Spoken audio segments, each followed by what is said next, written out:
Welcome to Recently Logged. Hey, kid, how you doing? I'm sick. You're sick? What do you got? Tuberculosis? I had an awful case of tuberculosis when I was a kid. But you seem pretty good. You're vaccinated, right? I'm not, but you are, right? Yeah, Grandpa. Great. I got nothing better to do. Your grandmother, she's out at a bridge tournament with her friends. I thought I'd just come in and entertain you while you're homesick. I know you want to play Call of Duty Black Ops or Super Mario, whatever the kids are into these days. But really, this was my favorite thing when I was your age, and I wanted to share it with you. It's not a stupid book, is it, Grandpa? Oh, no, of course, I wouldn't dream of it. No, we have a podcast. Here, let me pull it up on my device. A podcast? What's my password? It's either you or your sister's birthday. I can't remember which one I love more. It's your sister, okay. And pulling up the podcast, and...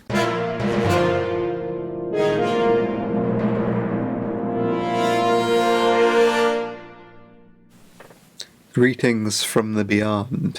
Hello. Hi. You are now going to be blessed with the basic facts of the Princess Bride. The basic facts of the Princess Bride, yes. Indeed.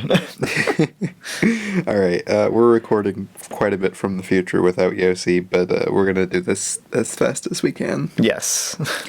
All right, so the basic facts of the Princess Bride came out in 1987.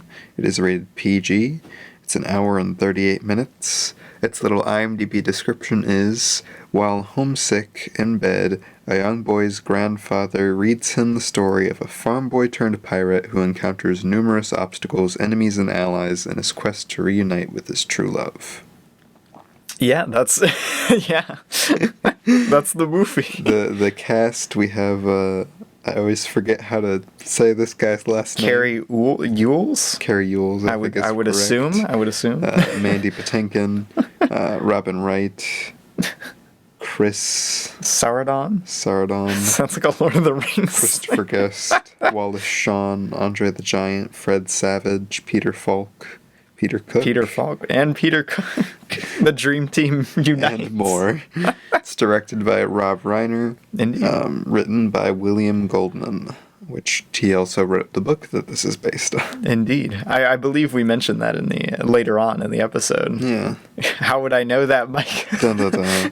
It was nominated for one Oscar, being Best Original Song. Oh yeah, the end credits song. It's original for the movie. Good stuff. I didn't think it was that good of a song, but I'm glad it got nominated for something. But yeah, that is The Princess Bride. That's it. That's all you need to know. That's all you need to know. And now we're gonna move on to the podcast. We brought in a very special guest this week, and here we go. Here he is. Here he is. So, Yossi. Yeah. What did you think? What did you think of the film, The Princess Bride? I like this movie a lot. It's interesting. I picked this movie, and this is we're doing this out of order. I'm sorry to break the podcast magic a little bit, but I don't know how much we've set up. This is the Thanksgiving special episode. Yes. And I was talking to Robbie, and he was like, Yossi, with your great wisdom, what movie do you want to do for Thanksgiving? And I'm like, Thanksgiving. We're gonna do The Princess Bride, and let me elaborate on that, because a couple years ago, I think it was 2018 or 18, the Criterion Collection, who we pray to, every day, they put out Princess Bride, and my mom was like, "This is a great movie." I had seen it once or twice before. The first time I saw it was in maybe 7th grade. And I was in the back seat of a cramped car, and so I don't think I got the full effect. I'll put it. It didn't seem like the classic movie experience. I could imagine. Or under different circumstances, it was the perfect movie experience. But maybe that's not the movie for it. Anyway, so my mom got the Princess Bride, a very nice Criterion, by the way. Once again, I'm talking about visual things for a podcast. But it looks like a little book. Yay, we both. Yeah, we both brought it. and like Thanksgiving of that year, I think. Mom was just like, why don't we make Princess Bride a Thanksgiving tradition? Just out of nowhere. It's like, I think she just wanted to watch it, and it was Thanksgiving. She's like, I've got both my kids in the home. We're going to do this. So that's what we did. And so now in my head, a great movie, by the way. Now in my head, it's just sort of a Thanksgiving movie. Because Thanksgiving is such a weird holiday, and it's difficult to make good movies about it, of course, except for Charlie Brown Thanksgiving. Yeah. But it's like Thanksgiving as a holiday is also very weird to me because it's like being Jewish. It's like one of the secular holidays that we do celebrate. It's like I didn't do Halloween growing up. You know, the whole Christmas thing is a bit, like Jesus-y. Easter, even more Jesus-y. Arbor Day, I guess? I don't know. But like Thanksgiving was one of the ones where us Jewish folk were like, yeah, I guess so. But at the same time, that holidays all around, like spending too much time at friends and family's houses, eating a lot of food, and then just like schmoozing for a while. And that's basically what your average Orthodox Jewish family does every week on Saturday on Shabbos anyway. So it's just kind of like, no, well, now we're going to do it on a Thursday and we can watch TV. So it's always been a weird holiday in my head. Yeah. And so, and also just like, well, how do you make a Thanksgiving movie? You can't. Well, you can, but it's like Thanksgiving Day being the nexus of a holiday or a movie is very strange. But that's not really any thoughts about the movie. The movie itself, very good. It's like what most amazes me about it is how effortless it feels.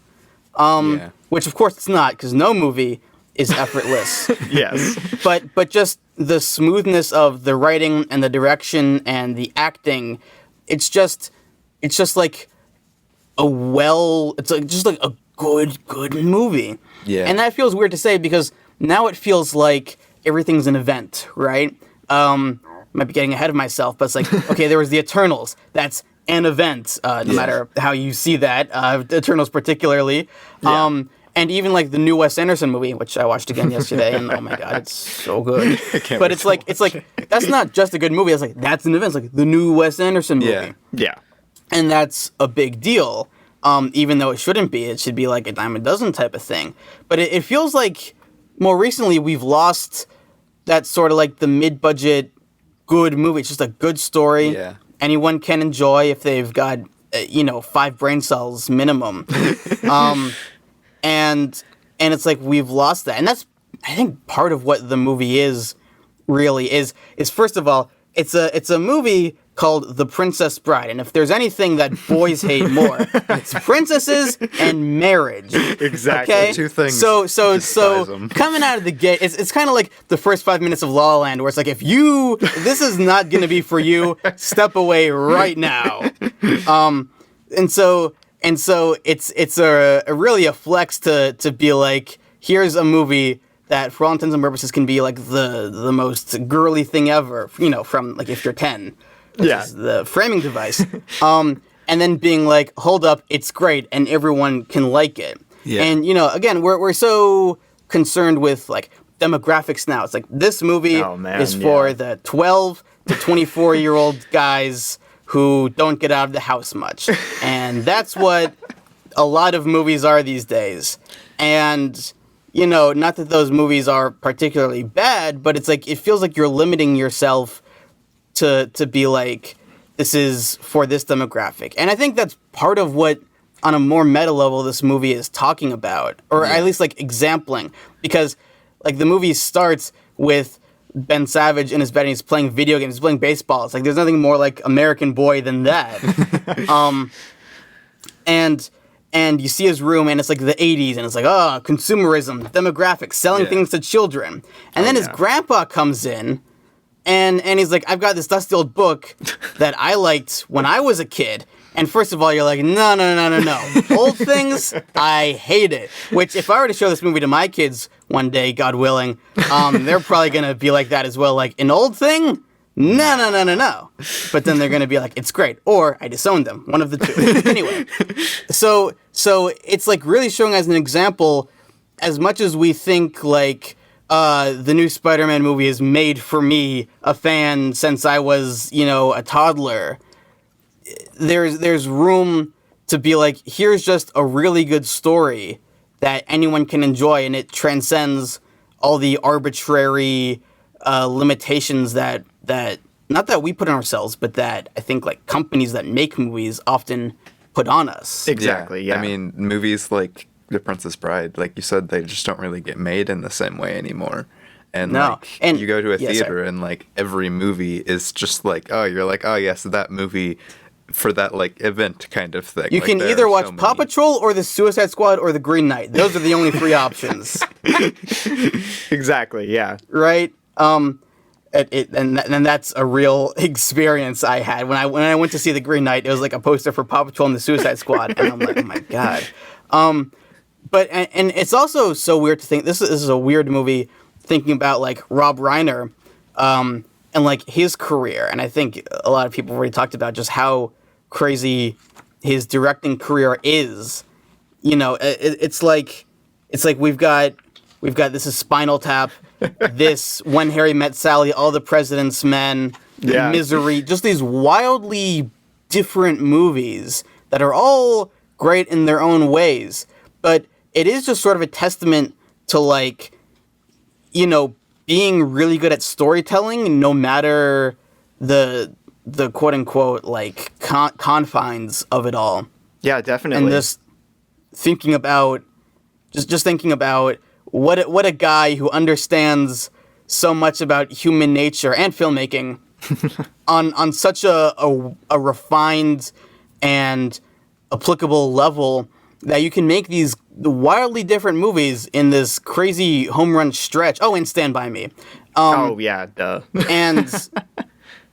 and like they're all good and they're all different, and like what like you could have a director whose specialty is like, I'm really good at action directing, and then it's like no shade on Christopher McQuarrie. I was about to mention brilliant. Christopher McQuarrie. Oh my god, yeah. No shade on Christopher McQuarrie. He's brilliant. He's incredible at what he does. I wish him all the best things. But at the same time, if your filmography is like Jack Ryan and then writing The Mummy and then 3 or 4 Mission Impossibles, not that that's necessarily a bad thing. Not that you have to branch out, but there is something to be said about someone who has the flexibility. Yeah. So I feel really bad about like bringing up Christopher McQuarrie now because he's so great, but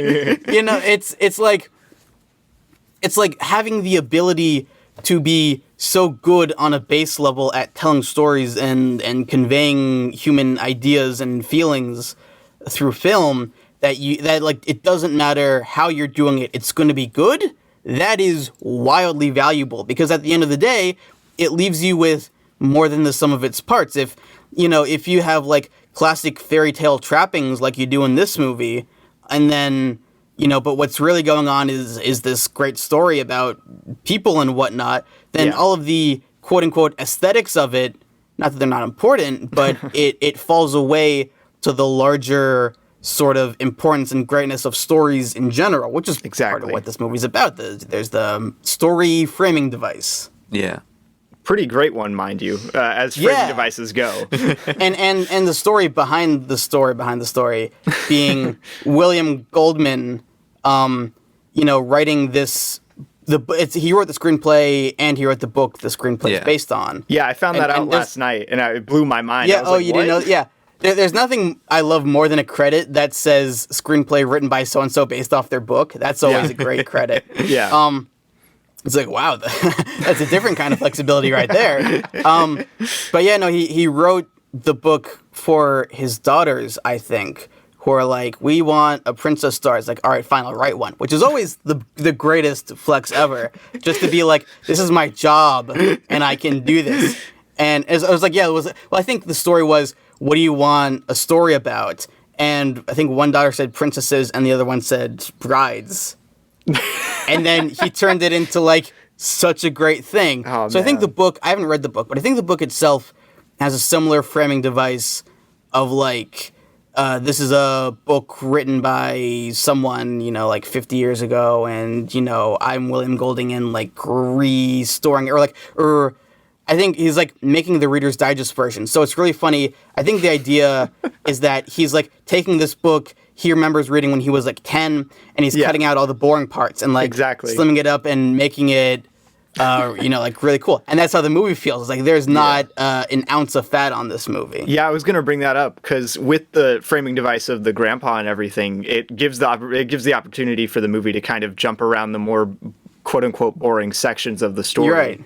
Yeah, so I thought that was brilliant. Yeah, and it's also just so funny when exactly in like the eel part when it's like eels, you pass that part, it's like and then he picks her. It's like it's so good, and it's like it's crazy how there are two levels of illusion working in this movie, and both of them are compelling. Yeah, like that just means it's like that's. Also, like everything about this movie is just such a flex. I don't know. Yeah, you mentioned Rob Reiner's filmography earlier, and I had actually just heard about Misery for the first time, I think like a week ago, and I added it to my watch list. I had no idea he directed it, and I'm like, whoa, wait a minute. Misery is so good. I watched Misery. I think that's actually the first movie I watched this year. I'm like, wouldn't it be funny if they started out 2021 with Misery? So that's my fifth visual joke of the podcast. Anyway, yeah, I can't wait to see it, man. It looks so awesome. Good. It's so good. No, so like I watched Misery, and it's just a similar thing where it's like this is so good.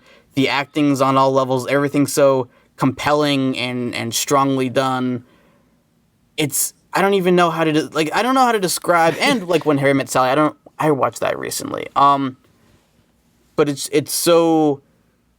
just like wraps your I'm babbling now, but how do you wrap your head around being so good in all these different movies? There's just like a crispness and a clearness to everything and an understanding of it all. Because at the end of the day, it's like, well, what's a story? Usually it's about people. And so if you understand people well, whether it's a fantasy story, a rom-com, a mockumentary, a horror movie, a courtroom drama, the really important thing, being people, is going to come to the forefront if that's what you're focused on. Yeah. Absolutely. Yeah.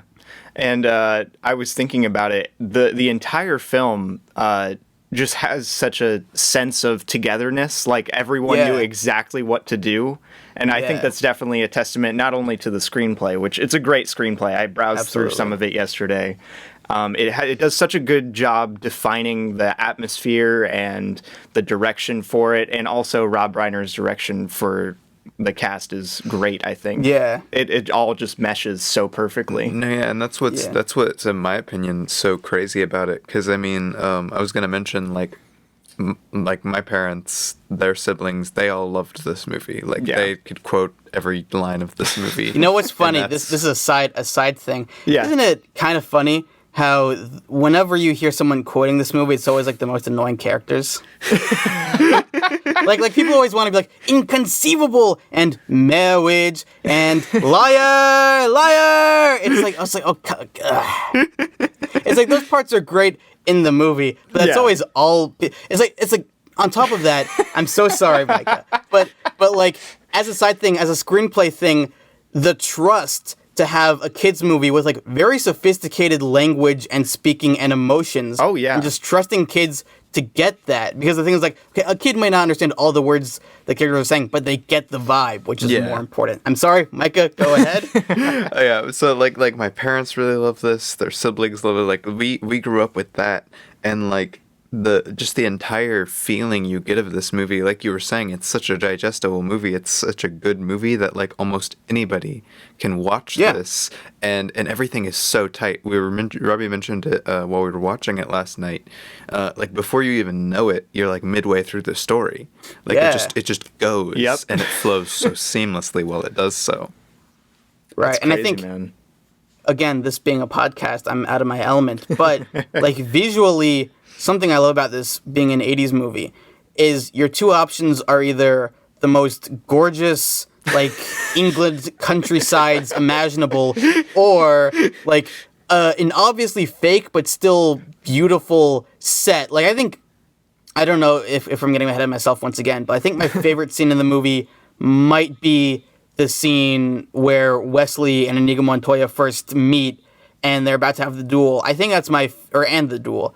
I think that might be my favorite scene in the movie because it just that cliff top set. Oh man, it's so fake, but like every rock is beautiful. The rope is beautiful. The background being this a watercolor dreamscape. Whenever they like do a stunt or something, the ground is obviously like padded with like sand over it, and you can see the sand ripple, and you see a little bit of the mat. It doesn't matter. It's so good. Yeah, yes. And I mean, that's something like what you said earlier. Like movies just aren't made like that anymore, and like there's so much. And I was even mentioning just the fact that the film itself, the film that they were shooting this on, I just love the look of it. And like it's always funny to think about actual physical film. For those who don't know, I am addicted to it. Beside the point. Yes. But I was watching this last night, and it looks so crisp and clear. And you get up to it, and it's so like grainy, and things are black and like unclear. And then you step away. It's like an impressionist painting, which is really gorgeous. And you just sort of like look at it, and you're like, what is this mess? You step away. It's the most crisp, clear, beautiful thing. It's like your eyes really are playing a trick on you. I mean, that's what movies are. Yeah. We're going to get very like wide scope on this podcast. Movies are an illusion. And so they don't have to be real. They can never be real life, quote unquote. Exactly. And so I think, I don't want to like bash this. I have my Letterboxd pulled up on my computer, and there's a little ad talking about Black Widow, and it's like she's flying through the sky or whatever. Again, no huge disrespect to Black Widow, but it's like, listen, there's something charming about not knowing that it's fake, but it's like the fakeness doesn't like dissolve any of the impact it has. Exactly. It's still an incredible scene, and you get to see like so much about like the character, and you like I love the part where Wesley's still climbing up, and Inigo, he's like taking the sword and he's playing around with it, and again like Mandy Patinkin, like his makeup, it's like the scars so fake. My gosh. but also his story about like how he got him, it's like you can imagine that very vividly. Exactly. Oh, yeah. And so there's still something working in your head. I think as visual effects advance, there's something sort of lost about trying to affect things in the viewer's heads. I don't want to. Well, I do want to, so I'm going to bring up the overused example of Jaws being like, well, they couldn't have the shark all the time because it kept breaking, but also that made you more scared because you had to imagine it. Exactly. I forgot how visceral that movie is, man. It's crazy. Yeah. Oh man, I watched like the first time I saw Jaws. I think I caught like the second half of it on TV when I was 11. I'm like, all right, I'm gonna watch this. I'm a big boy now. Nope. No. Oh boy.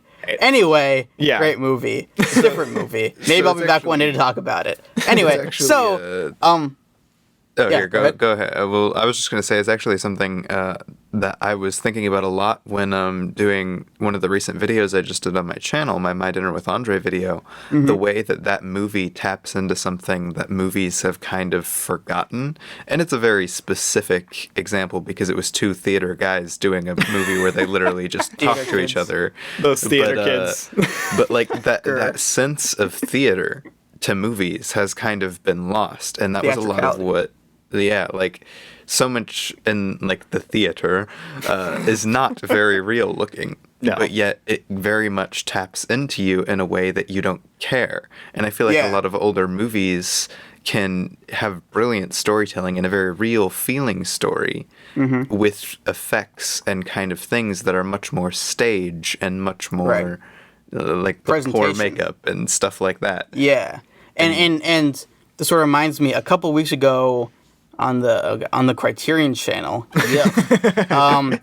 I watched one of their like Saturday matinee movies called The Prisoner of Zenda, which I was thinking about while watching this movie because it's from like 1952. It's one of those like Technicolor like swashbuckler movies, and it's like about a British guy who goes to visit his like second cousin, whatever, in this, I think, made up Eastern European country, and so second cousin is like I do wonder if like it had some influence on Grand Budapest Hotel, just like a little bit like the set design and stuff. Yeah. Or maybe just like the trappings of Eastern European countries are so ingrained that it doesn't matter. I've seen like clips from that movie, oddly enough. Yeah, and I can see what you're saying, definitely. Yeah. Interestingly enough, good movie. I was in a play where one of the main plot devices was that story. Yeah, I was about to say he was in a play where they mentioned Prisoner of Zenda. I was like, oh no, I'm gonna bring up this niche thing, and you guys are like, no, we know what you're talking about. Yeah, we know it. Yeah, but that movie, I don't need to like describe what happens, but I think it's so funny that it's like the king, he's supposed to get married, but like his brother wants to take over, and then his brother like poisons the king, but he doesn't die, and so his cousin is like, I guess since they look alike and they're played by the same house, like I guess I gotta marry this woman anyway, and it ends with a sword fight. Good movie. Nice. And the thing about that movie is like it looks so fake. There's like a shot where the boom shadow is in the shot, and I'm like, oh no, and that always takes you out of it. But I'm watching it, and I'm like getting really pumped during the sword fight because it's like, what if he falls? Exactly. And it's like that's the thing when Black Widow falls out of the sky, you're like, yeah, she's gonna be fine. But when two guys are sort of like hobbling up a staircase with fake swords or real swords, I don't know which one is worse. It's kind of like, oh my god, is the princess gonna be okay? What's gonna happen in the kingdom? How long is this poison gonna last? Blah, blah, blah. And there's what's I think interesting about 80s movies of this era. I think it was like really kicked off by Star Wars, and you have it with Indiana Jones and maybe like Gremlins as well, and a lot of this Amblin stuff. Just Spielberg's influence. Yeah, but it's the sort of thing of like taking a thing you liked as a kid and being like, I have the resources to make the best possible version of this. Exactly. And it's not a remake. Like Princess Bride isn't a remake of anything. Star Wars isn't, well, it's a remake of a Kurosawa movie, but it's not a direct remake. Exactly. And it's like now I feel like we sort of have this hubris of like, we're going to remake this classic movie the way it was meant to, with good special effects and by the paint-by-number filmmaking, and it's like, oh, we've got Jamie Foxx in this now, everyone loves him. I don't know why. Well, I do know why. I was thinking of the Annie remake for some reason, which I haven't seen, but I was talking to someone about that, and I'm like, isn't it weird that they remade Annie? And they're like, what? I'm like, yeah, Jamie Foxx is in it. That's weird. Anyway, but it's like this thing of discounting the greatness that can come from really good storytelling and filmmaking. Absolutely. And being very vague and like waxing poetic here. I was about to say, Yossi has been like a poetic rant about The Princess Bride for the last 10 minutes. And I'm here for it. I'm good. Yeah, we're good. This is going to be a podcast of unusual size. I'm afraid they do exist. I'm sorry. Exactly. But this might take the cake for our longest episode. We'll have to see. Oh, okay, well then I got to stall. I'm going to like take a break. I'm going to read the newspaper. Guys, hear about these current events? Yeah, Obama just passed this bill. How old is this newspaper? Anyway, it's like such like part of the fun of The Princess Bride, more than a great story and great characters and all that, is just seeing these like good things executed so well and simply. Like, for example, the scene where Westley and Buttercup are rolling down that hill. It's very funny, but also I don't think the hill is that steep. They just sort of turn the camera to the side, and like you know this. And as a filmmaker, I'm looking out for this, and it's still really effective. And it's that really funny thing where like if they were to say, I don't know why I'm like ranting about digital effects. They're wonderful. They've made so many amazing things possible. That being said, it's like if they were to just, you know, make a fake hill with CGI, the answer is like, it's a fake hill with CGI. This, it's like, I know how it was faked. That's still really cool because you have something to think about. Exactly. Not to discredit computer-generated workers. They are underpaid and they are overworked, and it's very unfortunate. And the thing is that it's sort of like as much hard creative work goes into it, as a viewer thinking about it, it's just sort of like, what do you imagine? You imagine sitting in a room and typing away and coming up with code. I'm sorry to say that's not very dynamic or interesting. If you think about them setting up the shot and being like, if we put the camera on a tripod and turn it this way and do the performance this way, there's more for you to chew on in the actual like grammar of how it's put together. Exactly. Yeah, no, And that's the only thing, if you notice it. If you don't notice it, it's still like a funny, engaging scene. It's like, wow, that's a steep hill. Yeah, and I mean, I have a really big love for practical effects in general, and in their use of them in a certain way. Take something like Pan's Labyrinth, where so much is practical, but then they still do use CG, and sure, it's dated enough that it kind of doesn't look great now, but it blends well. The brilliance of Guillermo del Toro is that blend of like The Shape of Water. The creature is a real creature, but his like eyelids are CG. Exactly. So he can blink, and it's like enhancing things. And in terms of like special effects, I think that's part of what makes James Gunn's The Suicide Squad an interesting step in the advancement of digital cinema. Being like, there are things in that do feel like, I don't know if I'd say fakey, but like obviously CG, but things that are also real.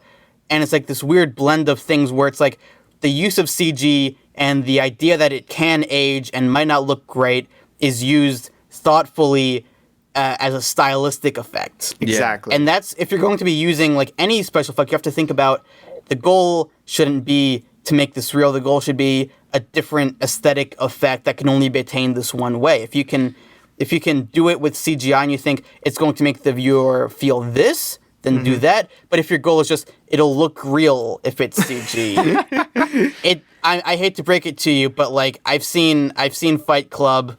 I've seen, like other things that were touted as this is brilliant. Actually, Fight Club's a bad example because the CG in that, while it has aged, it's aged in like an almost charming way. But there are other examples, I'd say maybe around like 10 years ago, where it's like, it's so photorealistic and it's like, but there's something else there. That's not cutting it. Yeah, I mean, take something like The Host, the monster. Oh, I haven't seen that one yet. You need to watch it. The monster does not look real. I'm so mad. This is a side tangent. My local.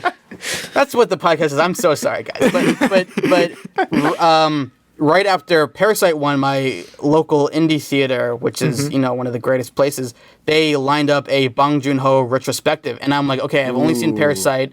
I'm gonna try to catch as many as I can in theaters because that would be great. Yeah. This was scheduled for starting like March 16th, 2020.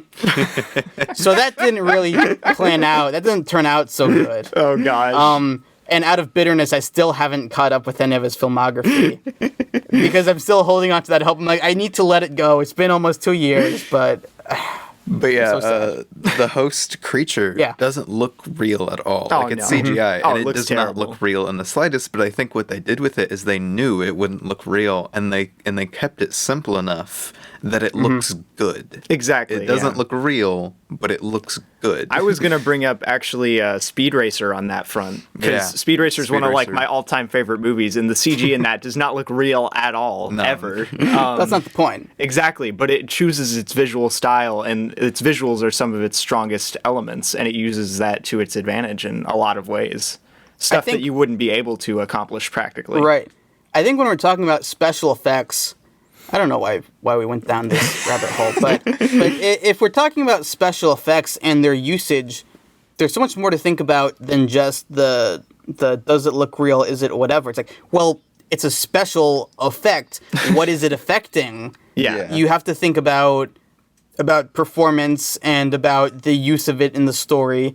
And like David Fincher, a guy who I both adore and frustrates me so much. It's like, why is the paperclip CG? Why?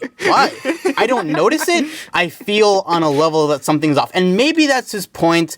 Maybe like with something like Girl with the Dragon Tattoo, I can perhaps maybe like try to give him the benefit of the doubt of like, listen, if he's trying to make you feel uneasy, having a paperclip that is CG so that you subconsciously that's not a real paperclip, but it looks real enough and it gives this effect of like, something's weird here. Fine, maybe. With Mank, where he's trying to be like, this like I think in an interview, he was like, I want Mank to feel like it's another film that was found in some archive from. I'm like, no, it doesn't feel that way. It feels like a Netflix movie. If you want it to look like it was shot on film, shoot it on film, David. You have the clout to do that. Yep. If you want it to sound a certain way, like there were all these things he could have done that he just chose not to do because he felt more comfortable another way.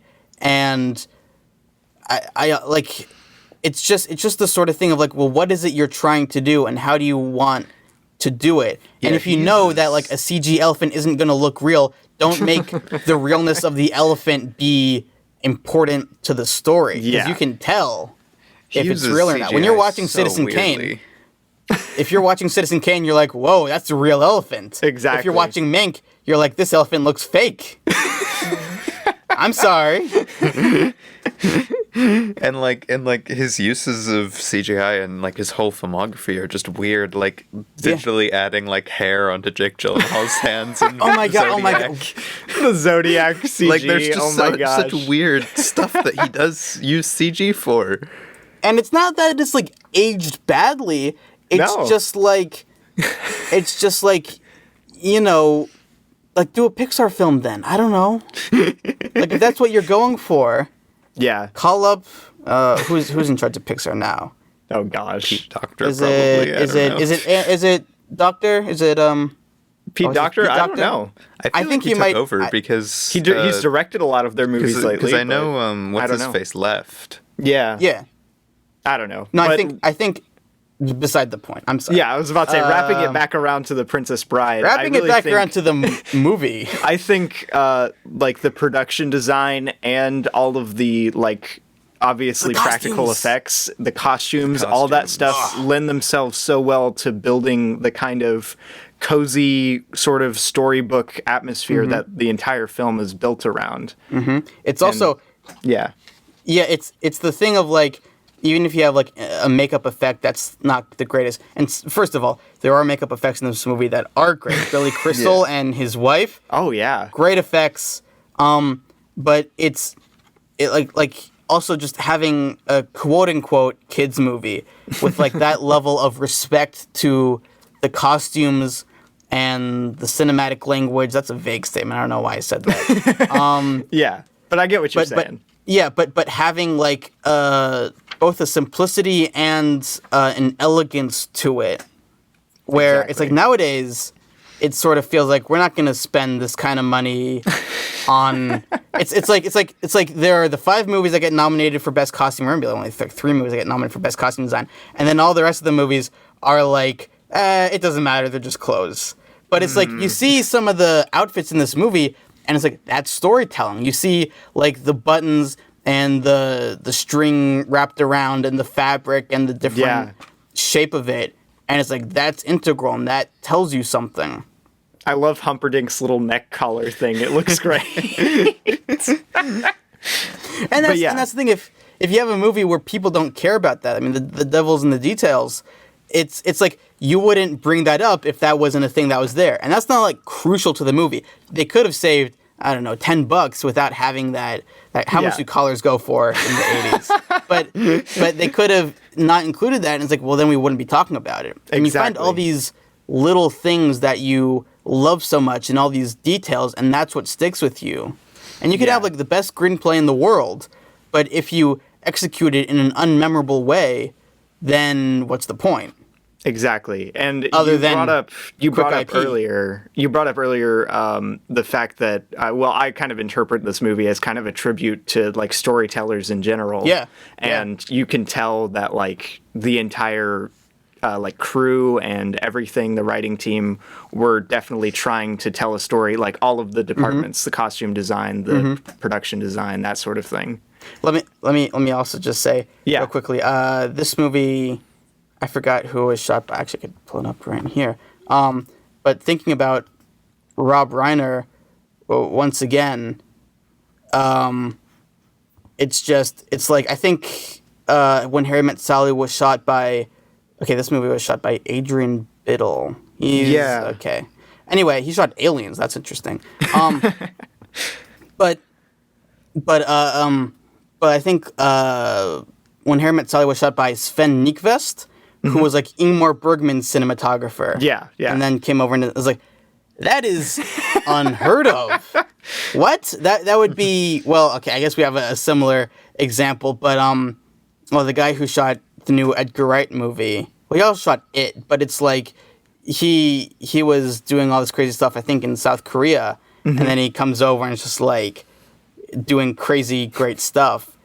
But then it's like a rom-com is doing that. Exactly, yeah, yeah. You know, rom-coms aren't made anymore. If they are, they're made by Netflix, and if they're made by Netflix, nothing about them is memorable. Imagine having like a world-class art house cinematographer shooting Billy Crystal in just like a nice sweater. It's magical stuff. It's true. It's true. We're still not talking about the movie at hand. I feel bad about that. All right.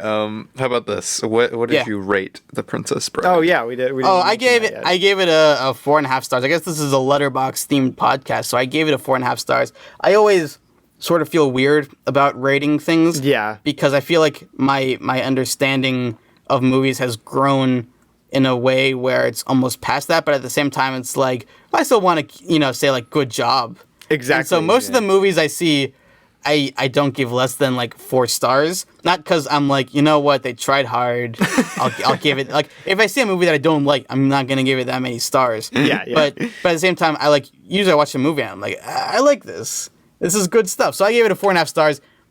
If it had any like detractors, I can't come up with anything where it's like, I didn't like this. It's just sort of the way I usually rate movies isn't like comparatively. It's not like, well, this wasn't as good as The Godfather. Yeah. It's sort of like, in my opinion, what are the heights it could have reached, and how much does it live up to that? Like in my head, not some sort of objective list to cross off, but just sort of like, and I'm like, my only complaint, if you can even call that, is just like, this should just be like even greater. Yeah. And I don't know how you would do that, but just like what it's doing, I'm like, I just want more of this more intensely. Yeah, I mean, I gave it 4.5 as well. Yeah, so and the reason I gave it 4.5 and not 5 is just like, and we can get into it a little bit later too, but like there are just certain elements in it that just don't click for me personally in certain ways. Which ones? Just some of the story structure and pacing in the second half of the movie. Yeah, I was about to say, he mentioned that this section of the movie while we were watching it was his least favorite part, because I think the pacing does get a little rocky around like breaking into the third act. But that's like the only time I'm ever bored watching the movie is during that section. Yeah. And even then I'm not like bored, obviously. That's just the least engaging part for me. But yeah, that's, like I said, or basically like you said, I just want more of what the movie's already giving me, you know? Exactly. Yeah. And I try not to rate comparatively as much. That's so toxic if people try and do that. I try to do, I try my best to just be like, okay, what did I experience when I watched this film, and what would I rate like that? Yeah. Which is why I have some very controversial ratings on some films that I think are great. I gave like 2001 like a 3.5. I'm so upset with you, Micah. Wait, what was the one? Was it the Lego Movie? Yes, the Lego Movie. He gave it an 8. And no, this is a visual medium. I just want to hear the slap on the podcast.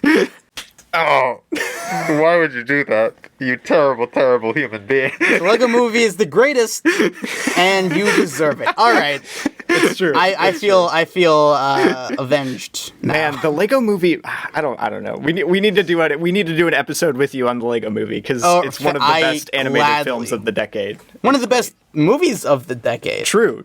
Yeah, I mean that completely unironically.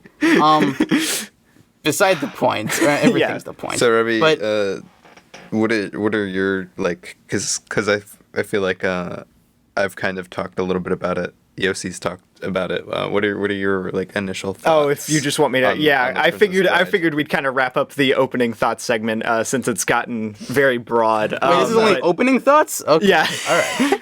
but yeah, to sum up my thoughts of unusual size on The Princess Bride. I think you might need some context, because this is a unique movie in my personal like cinema adventure, if you will, because this is one of the first movies I got to watch when I was like old enough to watch it, you know, because there's a little bit of blood, a little bit of language in it. Yeah, when not you're 16, very much at all. Your mom was finally like, all right, time to crack open. Yes. Yeah, but it was like late one night, and I think I was like 13 or 14, and they were like, "Hey, Robbie, you want to stay up and watch The Princess Bride?" I'm like, "Oh, I'm so sorry to distract." I love how there's the one curse word in the movie, and it's so perfect because you're watching this exactly. thing. So impactful. Oh my gosh, it's great. I would not change it for the world. You were younger than that, though, Robbie. I watched this movie for the first time when I was like 11. Okay, so I must have been like 9 or 10 or something like that.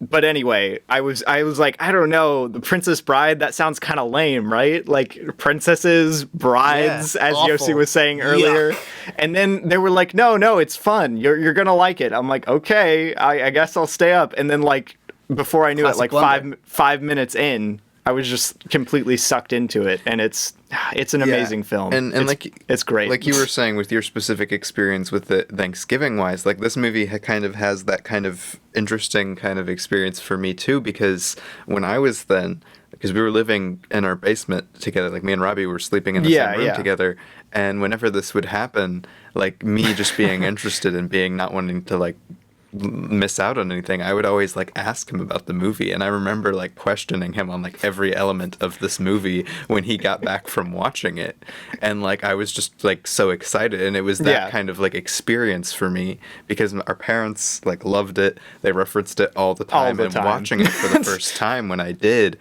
I had all of this like build up in my mind, and it fit so perfectly into that, so it was very like an impactful movie for me when I was really young. Yeah, but like speaking to the quality of the film on the whole, as I mentioned before, it does a great job at constructing a narrative that everyone can enjoy to an extent. It does a great job curating its atmosphere. The performances are all fantastic. And that's what we're thankful for. Exactly. I just realized what you were doing. I was like, wait a minute. I was like, thankful? What are you talking about, Yossi? And then I remembered. But yeah, I don't know. I think it's just a really delightful movie, and that's really what it comes down to. So you've kind of summed up your thoughts on it. Let's get into, since we have talked about it for like a good decent amount, let's get into questions about it. Yeah, let's dig into it, man. Questions. Yossi already mentioned his favorite scene, so Michael, what's your favorite scene? So, if you had to just pick one. So this is a hard question because, like, again, so much of this movie and so much of my favorite parts of this movie flow so fast. Yeah. Like, this movie is just going. And it's one of those kind of movies that's hard to pick a favorite scene. It'd be like trying to pick a favorite scene from Scott Pilgrim or something. Yeah. But honestly, and I hate doing this whenever we have, like, guests or even when me and Robbie agree on like favorite scenes, but I'd probably agree that like the cliff scene and even that whole sequence to when Vicini dies, like that's kind of my favorite stretch of the whole movie, and I think it's so brilliantly put together, and it's funny, and the set stuff is amazing, and the acting is great, the choreography is awesome. Like I just love wholeheartely that section of the movie. Well, similarly, when he's pushing him against the wall and the rock sort of crumbles, like that's the fakest set you've ever seen. But and you're he falls. Oh God! Right? Like no, I love that moment when he pushes him against the rock and the rock sort of crumble. Oh gosh! Oh, brilliant! And I love the trapeze bar that has the two parts of moss. I don't know if those were left out or if they did so much practice that it wore away. But they just like so perfectly swing around that and then land on the pad when the sand poofs up. So good. It's beautiful. Like, that is a sequence for the ages, I think. It's one of my favorite sword fights or just fights in general in any movie. It's a good fight, but also leading up to it, just thinking about like the sportsmanship of like sending down the rope and waiting and telling the story, and like just the image of tossing the sword back in his hand while he's waiting. Yep. There's something that like sticks with me so much about that because it's not like as you know we've talked about this movie being like go go go go go, but at the same time having that moment to just sort of like sit there and wait. Yep. Something about it feels really like mature and thoughtful to me. Yeah, so I was actually about to mention that, like, when I watched this movie for the first time, I had never seen anything like that. Like him, like, giving the rope and then them waiting and having that conversation. And I think that's kind of where this movie shines on the whole, like, as a big doesn't thing. speak down to anyone. Exactly. And yes. it takes its time. As much as, like you said, the pacing very flows together, it always takes its time to get you to connect to the characters. You Right. immediately connect to the two of them. Like, you don't want any of them to die, and that adds even more tension to the fight because, they're fighting each other, and you don't want either of them to die. You just got an amazing, heartfelt introduction to both of their characters that's also funny, and, like, it was something that just blew my mind as a child. That, like, because again, like, he pulls out the sword and it's like, here, look at the sword as I tell you this story before we try and kill each other. Yeah. Yeah, it has such a great elegance to it. You're right. It works. It works like expositionally and as a story. It's just like a good story he's telling, but it sets up his whole quest. Yeah, no, it's great, and it even speaks to the character like so well of like how his entire character could be summed up in just that scene, just that conversation. And that it blows my mind because it's just also such a great scene and does such a great job at doing everything it needs to. There you go. What about you, Robbie? If I had to pick just one scene as my favorite, I might go with... Oh, that's tough. I should have been thinking about this harder. I think I would probably go with the initial, like, kidnapping of the princess and all the stuff on the boat with the shrieking eels and stuff like that. I love that. I love that scene so much. I forgot how creepy the eels are, man. Oh my But again, gosh. it's that thing where it's like they look so fake, but it's like, oh no, they're eels. Like physical things. Yeah, they're physical. Yeah. Like something with that big of a mouth is It's like, coming at you in it's real like, life. even if you know it's not a real eel, you still don't want that thing to be anywhere near you. Exactly. Yeah, it's like the ROUSs still. They very much look like people in like, but like they're still like you're still very like, oh my gosh, this ROUS is on top of him eating his shoulder off. Yeah, that's one of my maybe like one of my other favorite scenes is just like it's like I was watching him like, wow, this rodent looks so fake, but also how's it walking like that? How are they doing exactly. Yeah, I kept wondering that while I was watching this time around. I'm like, how are they making it move like that? What is happening right now? Bring something back. There's one shot in The Prisoner of Zenda, which I wouldn't call like a brilliant special effects movie, but they do have the two. They have the one actor playing the two characters, the main guy and his cousin, and in like most of it, they're in different shots. And I didn't realize that they were the same actor, which is a testament to whatever. But there's one shot where it's not that important, but like the king sitting in his chair and the British guy, he like walks over behind the chair and reaches into the table and like, picks something up and walks back to his chair. It's not that important. For some reason, in like 1952, they're just like, we're already doing it easy. We're already just having them in different shots. I did that when I was like, 10 or whatever, learning how to do things. But they just was like, he just like goes and picks something up. And it's like, wait a minute, what? How did they do that? It's baffling. Yeah, definitely. Oh my gosh, I love moments like that in like older movies where they don't have to do it. They don't have to do it, but they go for it. Yeah, right. It's great. I have another question though. Okay, go for it. What do you think of like all of the Pit of Despair stuff? Because objectively, that is all of my least favorite part of the entire movie is when it's focusing on the Pit of Despair and everything like that. What do you think of it from like a storytelling standpoint, its use and like just in the movie? I think first of all, it allows us to have the brilliant bit where Wesley is coming back to life and his head keeps flopping back. Great physical performance. Outside of that, like on its own, I think it's one of the less interesting bits. Yeah. It sort of does fit into the Joseph Campbell hero myth story where it's like, and this is where he dies. Yeah. Yep. And I think just sort of being this is the part where he dies, and you're just like, oh my god, he's dead. Exactly. That's no good. That's not how the story's supposed to go. that can't be true, Grandpa. Yeah. Yeah.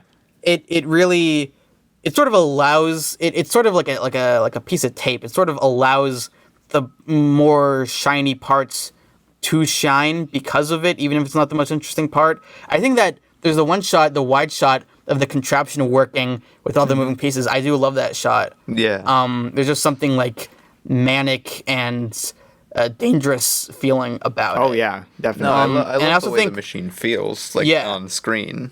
With the water and like it's like they have the calligraphy for the numbers, but then it's like a rusty water wheel turning. Yep. So great. But also there's something really freaky, and this speaks also to like the special effects conversation we're having, where it's like special effects. Part of the special effects is just the performance. It's like this machine, in theory, is sucking life out of Westley. Oh yeah. That's absurd. They don't have like a magic glow or a dust or a makeup aging effect. It's just sort of like he's just like writhing in pain, and Yeah. then the dude's like, "I have sucked 1 year of your life away," and you're just like shocked. You're like, "No, how dare you?" Yeah. Oh, definitely. Yeah. Yeah. So I don't know, it's not like it's kind of one of those things where it's like a lesser part by comparison. It's still a good bit. Yeah, like, and that's my thing. That's what trips me up about it, and that's why I specifically wanted to bring it up, because I like the Pit of Despair. I like the jokes that they have in there. I like how creepy the machine is. Yeah. And I even like the whole, like, all of the stuff that it leads to with Wesley dying. But yet, during, like... Spoiler alert, by the way. during, like, that He part dies, of the but it's movie okay. and a little It's bit okay. before, like, all the way until you get back to Inigo and... I just lost his name. Who? Fezzik. Oh yeah, yeah. Right up until you get back to them, and not saying like, oh, I need my comedic relief characters for the movie to be interesting, but I feel like the movie kind of like halts in a way that I Yeah, don't I was thinking about that too when it cuts back to them and Montoya. He's like outside. Is it a bar or whatever? And he's like sort of drinking. Yeah. It was sort of like a weird thing. I was like, yeah, we haven't been with them for a while. At the same time, it's sort of like there's something about that halting of like, well, guess I failed, where it sort of feels like he's been here before, and this is a sad like we don't think about it because he's on the mission for the movie, but his life being simply revenge. The last 20 years, I imagine, would mostly just be similar scenarios. We're just like sitting there being like, guess I'm a failure, can't avenge my father. Yeah. And I think seeing that, even if it halts in a weird way, gets you to think about how more impactful both his revenge and at the end being given a purpose, the Dread Pirate Roberts, is like for his life. So getting to see that halt, I guess, reflected in a way that's sort of characteristic of his entire life, and then seeing what it leads to. Because since he's introduced, he's been Mr. on a mission, got my things together. Exactly. Yeah. And then to have that moment of realization of like, no, his life kind of sucks. That I think even if it slows things down, it's important for the sake of ramping it back up and making the actions of the last bit more impactful. Yeah, I was going to mention the Pit of Despair thing adds an interesting dimension to Count Rugen as well. Like, he's not just like some weird like guy we don't know much about. The whole Pit of Despair adds a dimension to his character, and that entire section of the movie, as you mentioned, adds some more depth to Indigo's like entire emotional arc. I think the problem I have with it is that it is such a brilliant use of storytelling. Like everything, I wouldn't say there's a single thing in here that you could point out and be like, this is completely pointless. Why was this in here? Yeah. But like, Oh, well, someone could, but those people aren't worth listening to. yeah, but like, from a broad story standpoint, this story is so tight and well put together. Every moment, every like Dread Pirate Robert bit, everything is tying into characters and their motivations and pushing the plot forward, and I love that about it. And I totally agree with what you guys said about like the Pit of Despair, and even like him being back and being drunk a bunch and all of that. But still, I don't know what it is. Like something about that stretch of movie, it doesn't feel the same way to me. Like It doesn't. I don't feel very magical about it, and not even like, oh yeah, everything's going wrong. That's not it. I don't know how to describe it. Yeah, I mean, I think I get what you're saying. I just think for me, it doesn't detract as much as it might for you. Yeah. I see what you're saying. You know, there's no such thing as a perfect movie. Oh, yeah. There's something about it, I guess, that feels a little bit less. It does make me wonder if, like, part of the filmmaking elegance is a story thing where it feels like why we enjoy it so much is because, like, the story's flowing and that accentuates the filmmaking. Exactly. So, who knows, maybe, like, the filmmaking's on the same level, but because of how the story is functioning, it doesn't feel that way. I don't know, but that brings up a really interesting question about, like, how all the different pieces are, you know, how they integrate, how they affect one another. Yeah, so, it's worth bringing up. No, it's not a huge thing for me too. Obviously, I mean, I still really love this movie. I gave it 4.5 stars, but you gave it like 2.5 stars. You still really liked it. Still great movie. Still, this is brilliant movie. Never seen anything better. 2.5 stars. 2.5. But there were some problems. This is like the only moment, and it's been consistent too. Like since it has a plot hole. I don't like that. Oh, darn. Since I was but a young lad, this section of the movie has always kind of bothered me, and I've never really been able to pinpoint what it is because. Like obviously from a writing standpoint, I still think it's really brilliant. I was about to say intellectually the movie makes perfect sense, but for some reason that part just doesn't flow or mesh as well as other sections do. Right. Yeah, and I wonder if it's even supposed to, if that's the point. Yeah, I don't know. I mean, maybe that's just me wanting to defend it for some reason, which I've been doing for, an hour now, but yeah. It maybe the point of a movie isn't supposed to be, well, it's not supposed to be anything, but I don't think it should be like, this is, I'm just looking now, Adrian Biddle shot Bridget Jones' Edge of Reason. Never mind. Ooh. And the movie, it shouldn't be to be like a delivery of like, oh, this is the great, nice moment, and there has to be some sort of variation of feelings and vibes, and so, there are some movies where, like, things flow perfectly, and then at the end, you're like, well, that was sort of, like, frictionless, it had no texture, even though, like, intellectually it works perfectly, but it doesn't stand out. So I feel like for this movie to soar, it does have to have that sort of, like, wider range of feeling. Yeah. I don't know. Definitely, I think there's something to be said about that, but at the same time, if we're saying, like, favorite scene, least favorite scene, well, putting a scene in a vacuum, it might not be the greatest scene, but at the same time, there are movies where, like, every scene's a good scene, but that doesn't mean the movie as a whole is as great as other movies. Yeah. Exactly, yeah. No, I mean, the whole scene question is just a fun kind of breakdown. It's just a fun thing something for a you podcast. Enjoyed. Yeah, something anyone can have a podcast now. Even I'm allowed to be on one. So, we can say whatever we want to say. Exactly. Yeah. You could say literally anything. You can say anything you want. Do you have another question? Because I was trying, during the main discussion part, we just tried to do questions, not really to specifically be questiony questions, just to kind of break us into specific topics. To kind of spark into a topic we were wanting to talk about. I was gonna mention how you guys, I don't know how you felt about, like, the narrative framing device on the whole. We mentioned how great it was, but we haven't talked a lot about why it's great, Well, first of all, cracks fingers. Peter Falk? Yes. Oh my god. I love Peter Falk so much. I've seen, here's my embarrassing admission. I've seen 1.5 episodes of Columbo total so far. It's like my favorite show ever. I think there's like conceptually, like I haven't watched a lot of Columbo. I haven't like been binging it, but I think conceptually something about Columbo has just been stuck in my head. And it's like, I want to talk like Columbo. I want to walk like Columbo. I want one of his coats. I want to have all the cigars, even though cigars are gross, but I just want to have them. Exactly. And I want to be like, just one more thing. But, his character here... Well, first of all, this kind of brings something I never thought about before, but, like, the last shot of the movie, other than the credits, but where the kid says, Grandpa, can you come read the book tomorrow? And he says, as you wish, with a twinkle in his eye. Mm-hmm.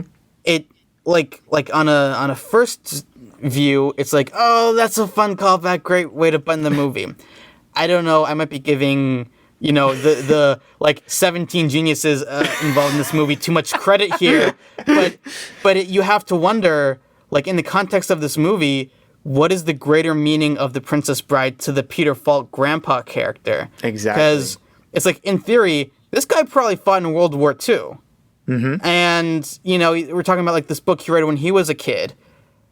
There is something to be said about, like this guy reading a book as a kid, and when he was a kid, that was sort of like the last time before the World Wars, or maybe it was like born in between World War I and II, but, yeah. Like that was literally the last time where a swashbuckling adventure of this type really happened in the world. Yeah, I mean, the genre kind of died after the wars. Yeah. Yeah. And to think about, like, that was something that stuck with him so much, and then we had, like, World War II and Vietnam, and then we're back in the 80s, where beside the Cold War, things are sort of feeling like, yay, America, we got all this consumerism, things are good. You can play baseball at home, and it's a video game. Yeah.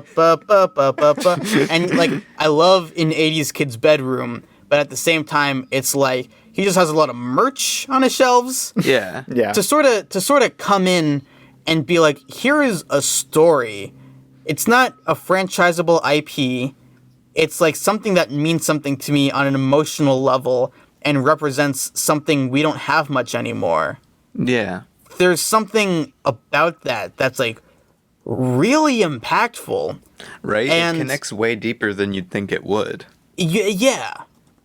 And again, it could just be like, that's a nice button, but at the same time, it's kind of like, dang, like, how important of an event is this story to this guy, and, like, reading it to his grandson, and the grandson liked it. And I think that's a testament to the movie and the acting and the writing on a whole, that you even exactly. that your the mind fact that would even occur wants to think about that, right? Because like, you think about these people, and specifically, like, the grandpa and Fred Sapp, like, they connect with you in such a way, and I think it's part of what makes the framing element so good, because you essentially become them in the course of the movie. Yeah, right. And so many of the things we've mentioned have kind of been like, yeah, you're thinking about these things, and then you're like, yeah, exactly like Fred Savage's character. I don't remember the kid's name. I was about to say, the movie kind of takes the role of the grandpa in a sense. Yeah. Yeah, and that's what's so great about it. But also just, like, the grandpa-ness of it. We're talking about, like, details. There is nothing more grandparent-ish than coming to the sick kid's house and giving him, like, a nicely wrapped copy of a book that's, like, 50, 60 years old. Right, this book is ancient. And like, I'm pretty sure my grandma has done the exact same thing. And so something about that small gesture of, like, I'm going to give the kid a gift. Oh, is it a new video game? Is it a Lego set? No. It's this really old book I've had on my shelf, but I'm going to wrap it really nicely. Something about that thought process. He could have just walked in with the book and it would have been like he picked the book off the shelf. Something about him, like, imagining Peter Falk sitting down being like, the little kid, he's sick. I'm going to read him the story. He takes the book off the shelf. He looks at it and has all these memories about his life, and then he takes out some wrapping paper and wraps it. There's something almost profound about that, where it's like that small gesture alone spans an entire lifetime. Yeah, exactly. And like, it's almost like, and like you said, a lot of the 80s was like the big boom of consumerism in America.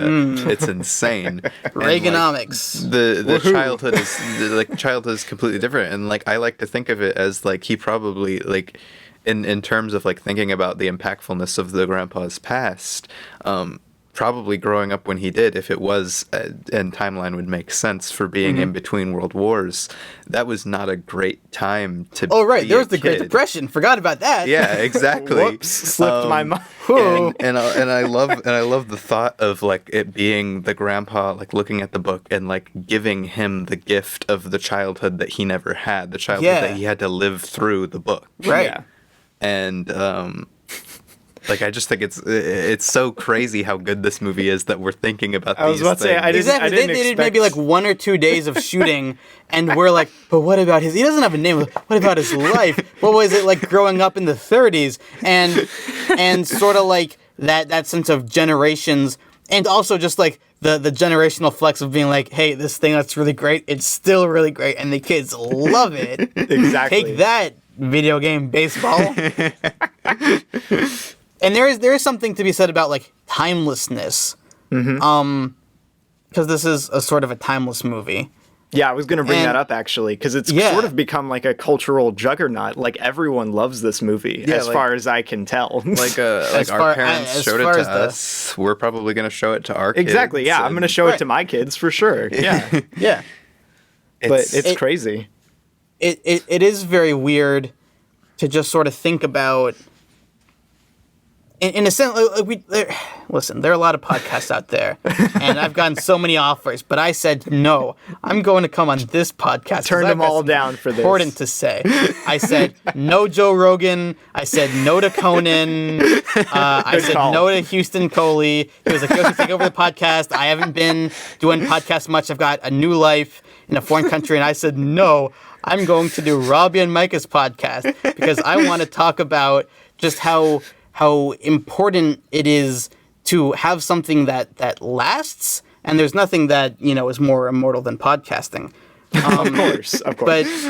But just sort of things like, we talk so much about what is the next step for the MCU. It's like, how important is Patton Oswalt's character in the new one?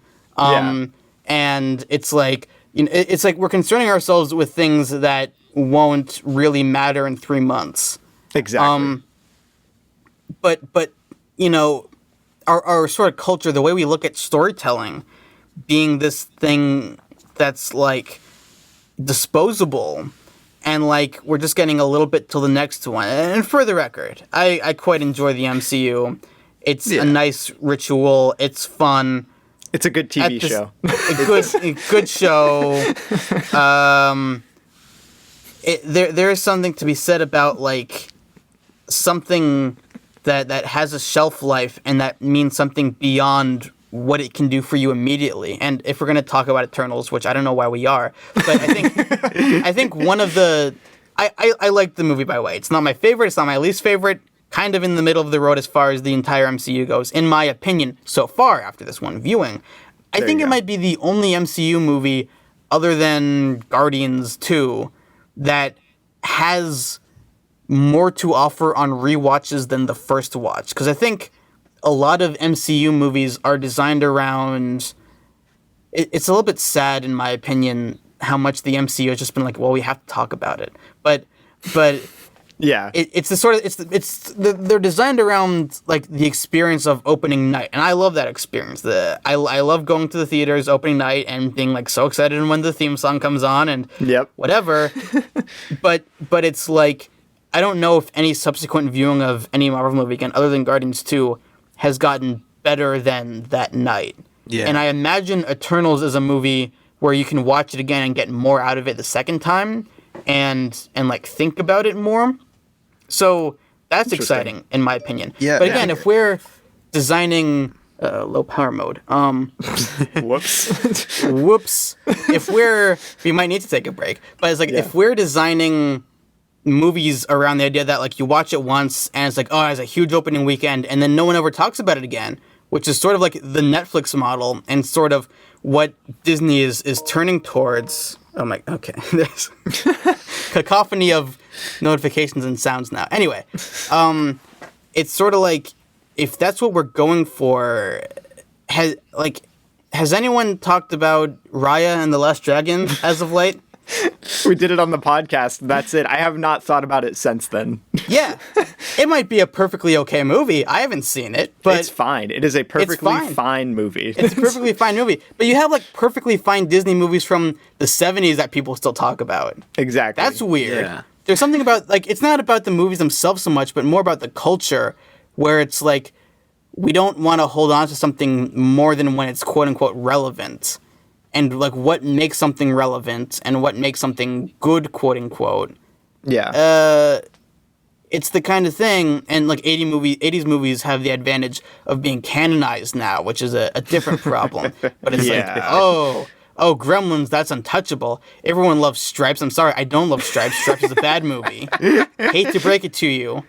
Bill Murray, good. Everything about it, bad. Beside the point, it's the sort of thing where like there's movie going and then there's like a movie experience. Again, I'm so annoying right now. I'm waxing poetic about all this. They don't have the vocabulary. I'm eating it up, Yossi. No, I'm this is eating great. it. This is great. Hopefully all the listeners at home will too. But there's something to be said. I don't know what that something is. I like it. I like movies where it feels like it wants you to have more than the 2 hours you spend with it. Exactly. Yeah, And I no, think this movie sticks around for a while. Yeah, and there's something really special about it. Because if you think of a movie as a product, if I were to get really like commercial brain and like business guy brain, it doesn't make sense to have like, all right, we're going to have 5 movies a year, and so every 2 months we're going to make $100 million. Actually, and then it makes more sense to be like, we're going to have this one thing that makes like $50 million, and then for like the next 1,000 years, it's going to make another large chunk of money every year because people still care about it, and they're going to buy the Criterion, and they're going to buy the Funko Pops, and they're going to buy the 4K Blu-ray, and they're going to buy the book, and they're going to buy the poster, and they're going to buy all the crap. Yep. Again, there's like a lot of stuff you can sell for Raya and the Last Dragon. I don't know who's buying it at this point. Maybe it made a lot of money. Although we're in COVID, so COVID times notwithstanding, but it's sort of like longevity is important, and that's part of this movie. I'm gonna try to pretend I had a theme in mind when I started talking, but it's like the book clearly had staying power for the grandpa, and it's gonna have staying power for this kid, and it has staying power for us. I can't explain why exactly. Probably something about humanity, heavy quotes, but it's like it's really special and important, and it means something. And we don't have to. I guess that's what the point of the podcast is to dissect what that something is. But I don't have an answer for you. I don't know what is so special about this movie specifically, or why I want to talk about it, or why I was like, yeah, Princess Bride, or why my mom was like, let's make that a Thanksgiving tradition. It's just a testament to this movie that I think we've been babbling about it for 90 minutes now. Exactly. And still feel like I haven't even scratched the surface. I mean, there are so many movies where you can talk about it for 10 minutes and feel like you've covered everything you have to say. I haven't covered any of what I wanted to say about this movie, which makes me an awful guest, I suppose. But here we are. I have a very interesting comment, and it's something that I think about. I think about a lot about in terms of recent media and recent movies in general. So, Hayao Miyazaki a while ago mentioned with his movies and with movie writing in general that your characters and your world of your movie should feel like it's always been there and that it will continue to be there longer than the movie. Yeah. But modern movies, the mindset is not let's make a world. It's let's make a world we can make so many movies out of. It doesn't want to give you an experience where you can imagine these things. It wants to give you an experience where it can then make another movie about these things. Right. It's not leaving it for you. Your brain.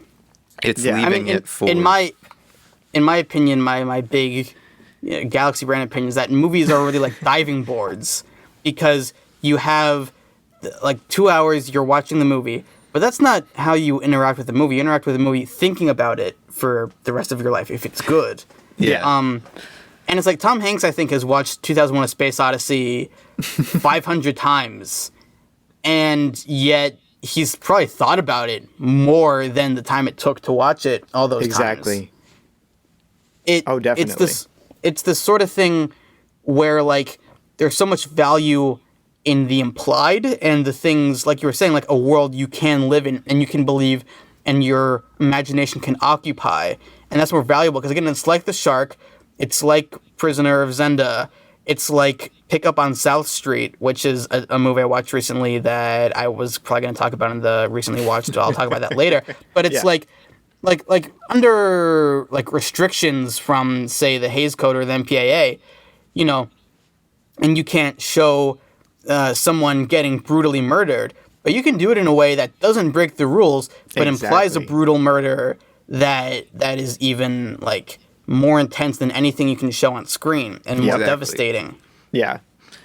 And having that skill to know to know how people think and how people interpret things, to show images and sounds and music and all this stuff that is going to give the viewer the opportunity to imagine something greater than what you can show. That's the real power of cinema. I think it's interesting when people like read a book and then watch a movie and saying, well, I like the book better. I knew a person once, and this is embarrassing a little bit. She was a grown woman who said that she hated the Harry Potter movies and stopped watching them in the middle of Goblet of Fire because they didn't have all the spew stuff, but they did have an extended. They did have an extended dragon chase sequence. She's like, the dragon chase sequence wasn't in the book, but they included it anyway. That's so stupid. I'm like, well, it's a movie. It's a different thing. Movie. Yeah. Beside the point. I'm like telling my whole life story here. It's just like the Princess Bride, my whole life story.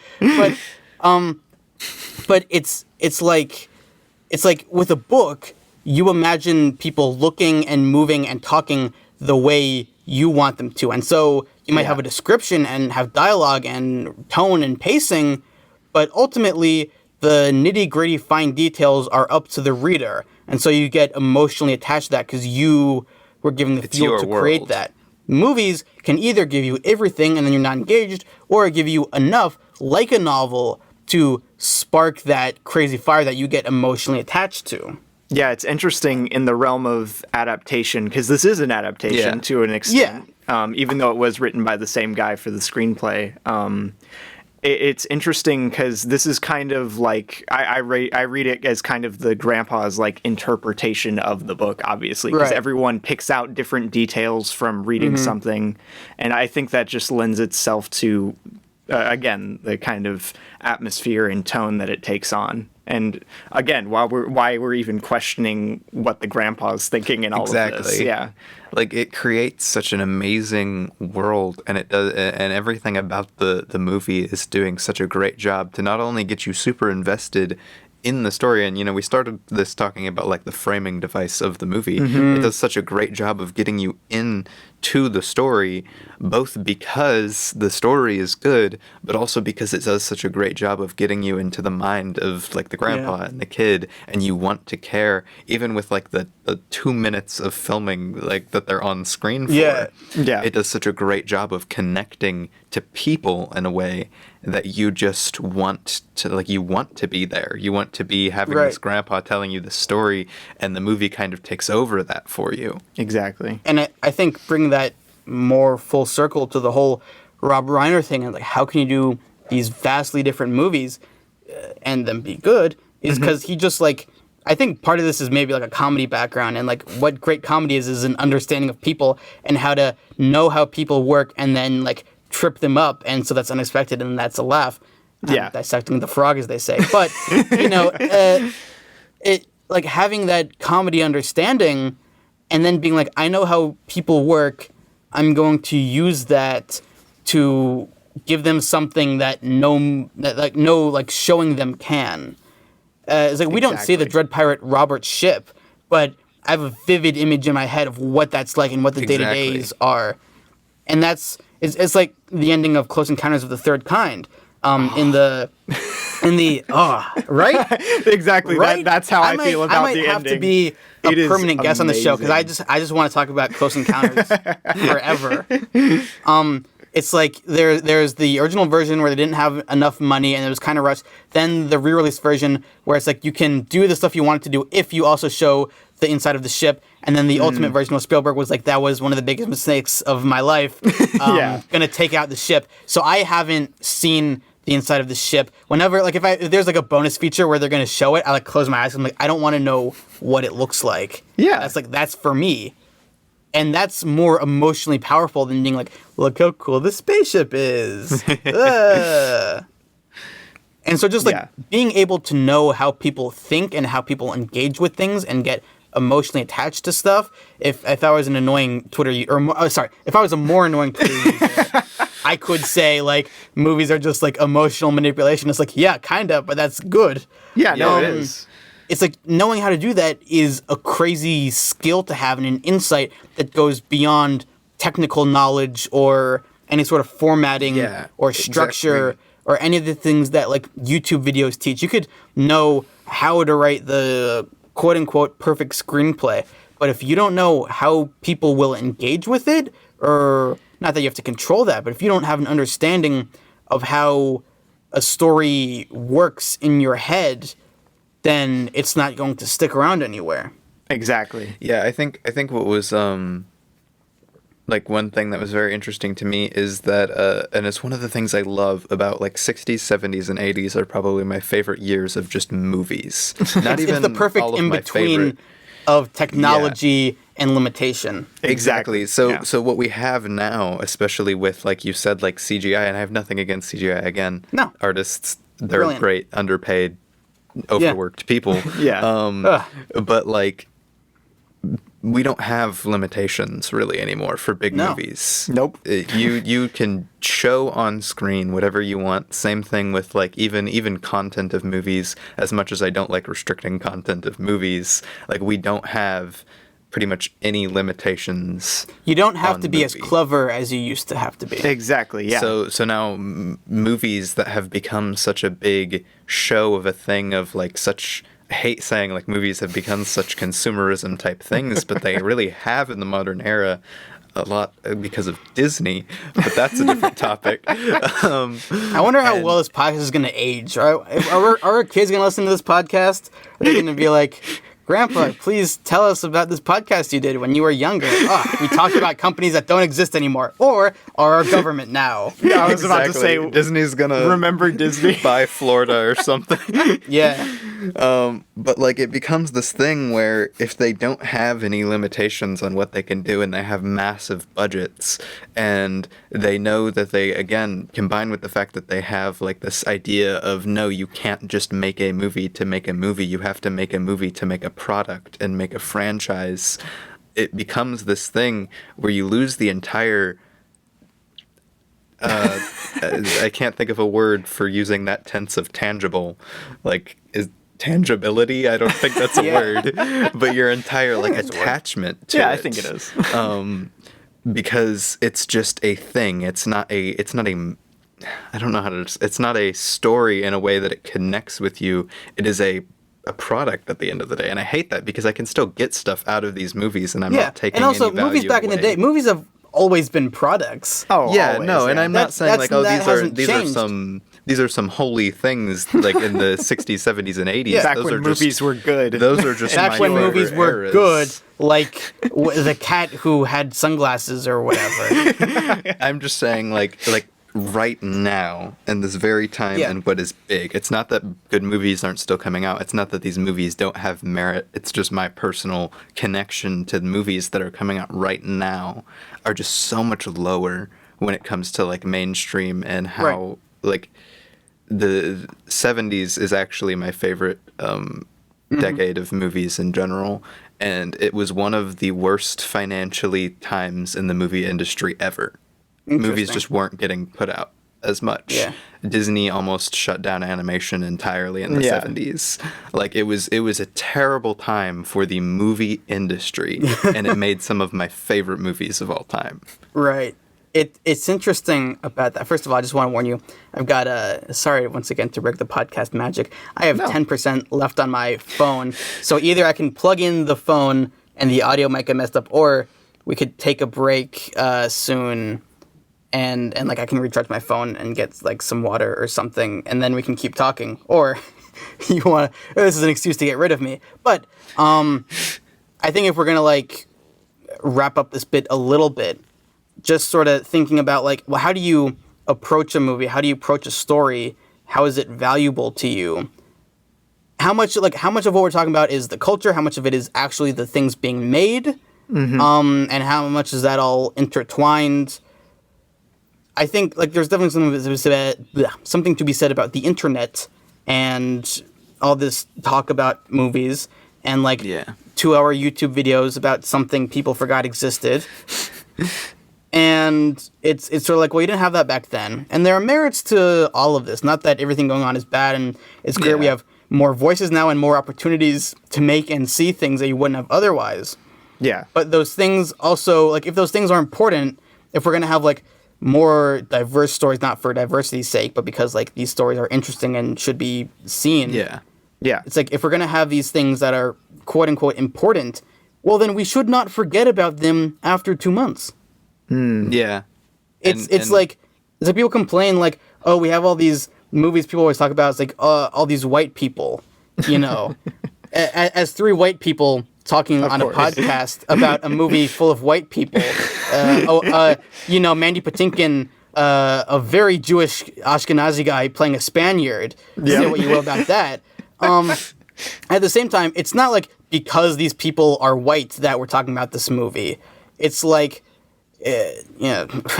stereotypical example, like Do the Right Thing has lasted the test of time. Oh, yeah. And is something to talk about forever and is brilliant. There are lots of other movies like this.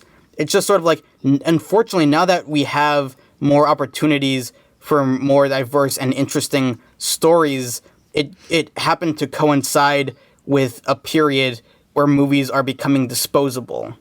Yeah. Definitely. And that's really sad. Because it's not that I think any of the MCU movies are just valueless pieces of like garbage that Disney is pumping out for money. It's a lot, like you were saying, it's a lot of the culture. It's a lot of the mindset that's going into these movies. There are like, this might date the podcast a little bit. There was like a major Spider-Man leak last night. It's like, do you not want to see the movie? Do you not want to see what happens? No, there's so much, and there's so much, and I hate to say just comic book movies always, because I mean that's just what's big in movies right now. That is, it's a good lens to view the movie industry on. Yeah.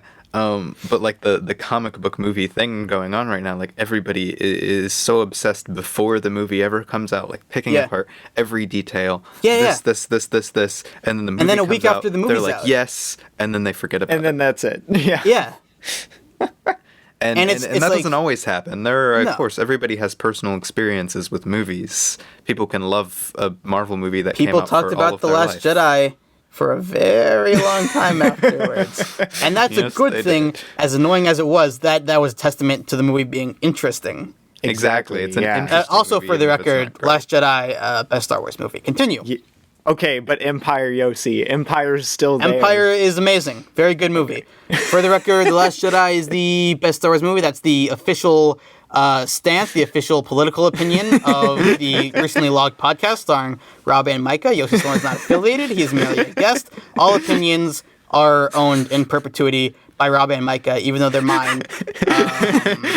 Am I covered legally here? Yes, I should make you you're sign good. something. I should sign something. Anyway. Our lawyers are saying yes. They're right up nodding there. to us. Good, good. They're like the Cat in the Hat lawyers who just stand there. With, Cat in the Hat, also official opinion, Cat in the Hat, good movie. Good movie. Great movie. Great Great movie. movie.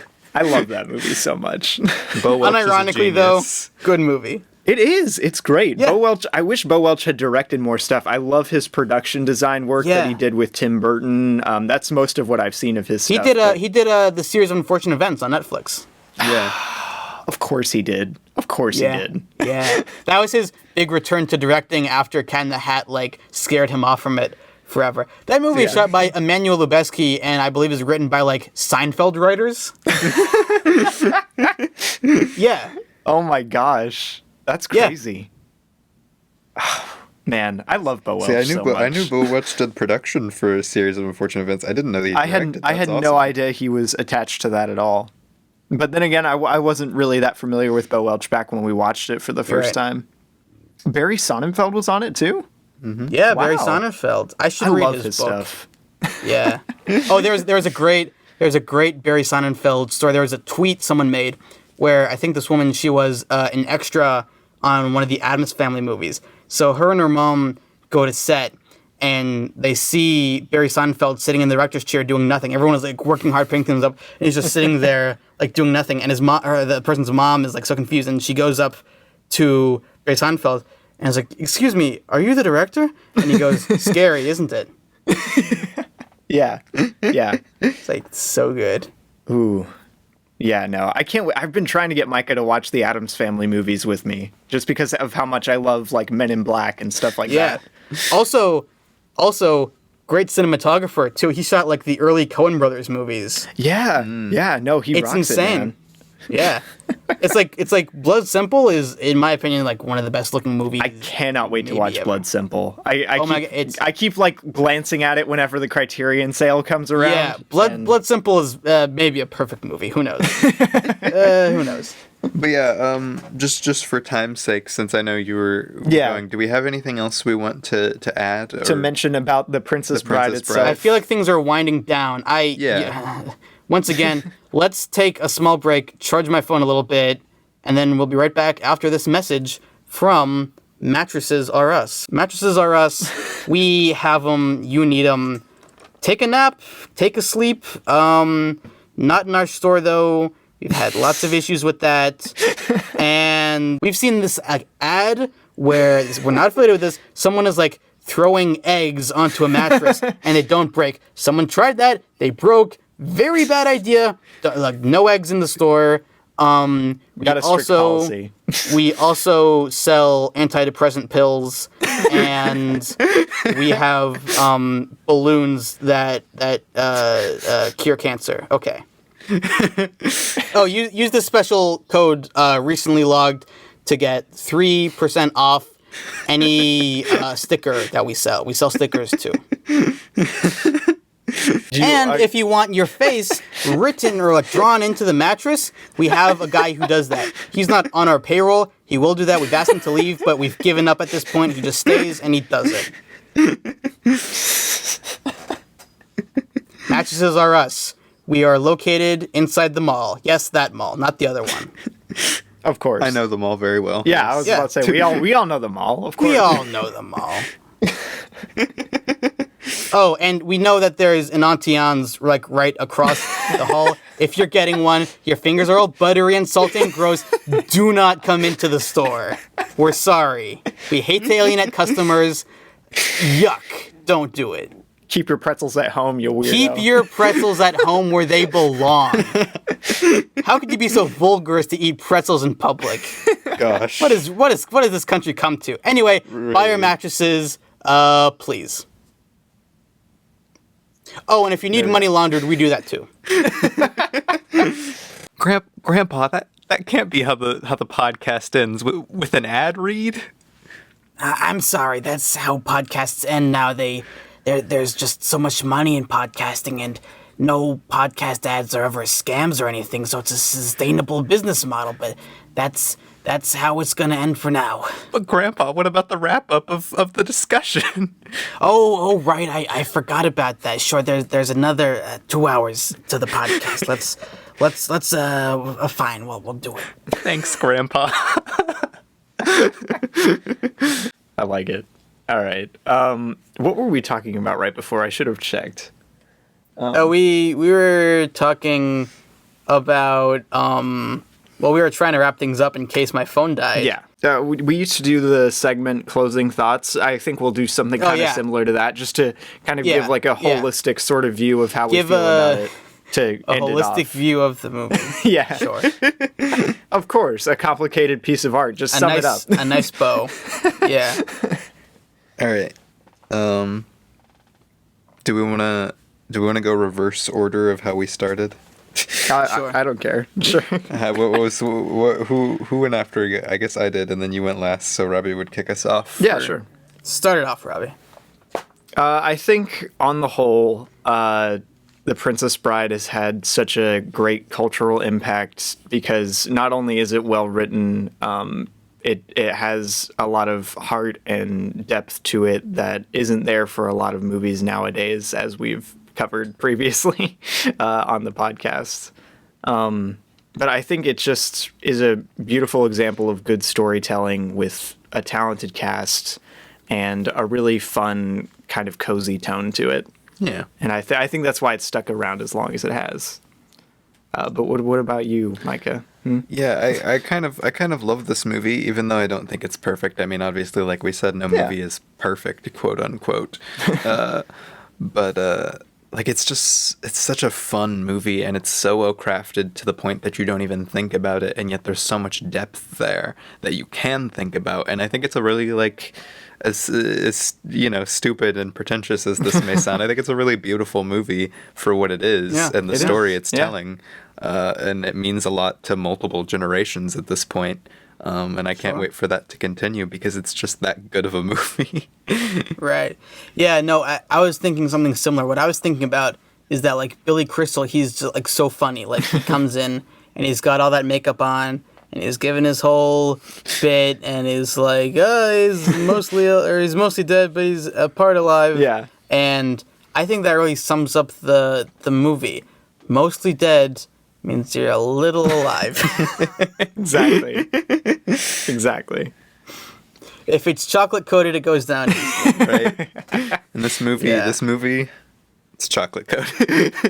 This movie's chocolate coated. It looks nice. It feels nice. It makes you smile. What else? I don't know. I feel like we talked about it for a long time. Yeah, exactly. No, we've kind of gone over a lot of the stuff already. Yeah, first of all, have I gotten the record for longest podcast? Is this a podcast of unusual size? Yeah, this is yes, going to it be. is. And They not to exist. They exist Not to officially mention- now. Conclusively, they exist. And we don't know how they move, but they will catch on fire. Yeah, I feel like this was a good episode or a bad episode. I don't know. I think it was a good episode. I really You enjoyed think it was a good episode? Oh wait, no. Okay, we gotta. But like, how do we make this all wrap up nicely? Because in the movie they have good conclusions to everything, and now we're just like hobbling on, being like, yeah, I think it was good. It was real good. So I guess, Robbie, if you want to have like a purpose in life, you can be the host of the podcast from now on. I'll give that up to you. Thank you. I'll go live my life quietly, with, someone really important to me, and that is my Blu-ray collection. What's my perfect ending, Yossi? Tell me. What? Oh, Micah's perfect. Micah, you can help Robbie. I don't know. Wait, what does Andre the Giant's character do? Does he get much of an ending? He doesn't get any ending. No, he just finds the horses and they ride off. Yeah. No. Oh yeah. Okay. So you can edit the podcast. I guess There we go. That's the equivalent. There you go. There we go. Micah will edit the podcast. Robbie will host it. Big change of things. And I will never be heard from again. He's outliving his dream life, though, so don't worry about it, audience. I was about to say you can just binge The Last Stand on an endless loop while he's gone. Oh, we're doing promotions now, are we? I think we've mentioned The Last Stand like 3 for times the past on like our 3 podcast. episodes or something. I love Have it. you? Tell me about it, because I'm like here in person, and I like compliments sometimes. I'm very weird that way. Like either I'm like, no, tell me all the compliments, or like I don't want to hear anything. Yeah. So, but today I'm in the mood. Okay. Tell me why my movie is the greatest thing since sliced bread. Yeah, I was about to say, for a little background, this is the film that Yossi just put out. How long has it been now? Just put out. It was 2 months. Yeah, ago. it was 2 months ago. Whatever. It feels like just put out. Completely irrelevant. Yeah, but and I was mildly involved in the production of it. Not enough that it's really worth noting, but Oh, it is worth noting because the credits are so short that like Robbie's name is like, whoa, they got a guy to like do things for the movie. Because it's like a class project where it's like I wrote it, I directed it, I edited it, I did the sound, and then it's like we have a guy for music, and we have the actors, and we have a guy who did graphic design, and that's Rob. Well, he didn't do all of them; he just did the graphic design. yeah. And I think it was really good. I'm so pleased with it. I was so exciting to like have a vision and then collaborate with someone, and then it became a thing. Yeah. And then other people saw that thing, even if it was only for about like 5 seconds for each prop. But I cherish them. And they are wonderful pieces of graphic design. Well, thank you. I actually told my grandma that I designed some stuff in the film. I'm like, Grandma, you're not going to be able to find it in there. I was like, it's there if you look. You should pause it sometime and take a look. But Yeah. but yeah, that's a little bit of background on what that is. As for when I was editing, Yeah. I realized I was getting jealous. I'm like, Robbie's design is taking way too much flair away from all the brilliant work I'm doing. So I've got to cut it to have as little screen time as possible. You designed around 78 props for the movie. Only 4 of them show up, and only briefly. Yeah, no, it was tedious work, but rewarding in its own right. Spent Yes. over 100 hours working on stuff for this, and it was too much. My family didn't see me for about 3 months, I think. Yeah, and you were aptly compensated with a crisp $5 bill. Yeah, I can't wait for the Criterion sale. If I do enough films, I can maybe buy a Blu-ray. Yeah, you might be able to buy a Blu-ray. Too bad it's also on 3 other streaming services. But, Whoops. Just the thrill of owning it.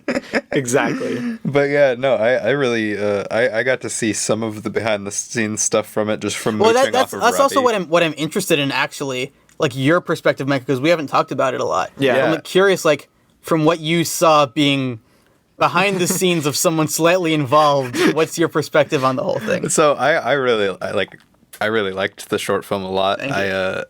I remember getting really excited just seeing some of the film tests you sent him because it just looks so good. Yeah. I just love how the entire short film just looks. It makes me want to be in the short film, and I like that. That's good. and while it's pretty short, it's really fun, and I like all the bits and the lemonade stand stuff, with the whoever runs the lemonade. It's really funny. I don't know, I enjoyed it thoroughly. I like the use of the jokes that Robbie had to use. I love how long he spent working on that on the application form with all of my the bits gosh. on the application. It's so good. A little behind the scenes. I'm working on a next short film. Yeah. This one will probably take a lot longer to make because it's more complicated. Yeah, it sounded I'm more working complex. Yeah, and I've been having a really hard time with the actual writing process. I have another friend of mine writing, and so I gave him a lot of ideas, and he finally got a first draft to me, and it's 30 pages long. So my job today is to tear through that and be nope, yes, no, yes, change this, do that. It's a very weird process, but it's also exciting to be here's a thing. I wanted like Sunday, we're recording this on a Tuesday. Sunday would have been a perfect day to shoot the movie. Unfortunately, that didn't happen because I'm making this more difficult for myself. So we might be shooting it in a year. Hopefully I might be able to do something smaller in between. I don't know, but at the same time, a year for each short is kind of on par for me. So I don't know what the future holds. I hope to be making more stuff in a similar vein and getting more and more complex, but it's a long timeline, and I won't make any promises now because you never know. Definitely, Technically speaking, I shot a while ago a sequel short film to my short film The Space called The Light. Oh. But I have not edited it or put the footage together or done That's anything. fascinating. I just shot it. This is news to me. I didn't know about this. So yeah, I have There you go. that working on. Wow. But it gets Well, kind of I put guess- on the back burner because of YouTube stuff that I do. Yeah. To tie my thing into the conversation Yeah. we were having at large, something I was curious about though, because it's I can torture myself looking at YouTube analytics, and I've never had a huge YouTube audience. Mike, you've been doing YouTube for less time than I've been doing it, and already way more successful. Yeah. So whatever. Yeah, no, not that he's I'm an soaring. avid YouTuber anymore. But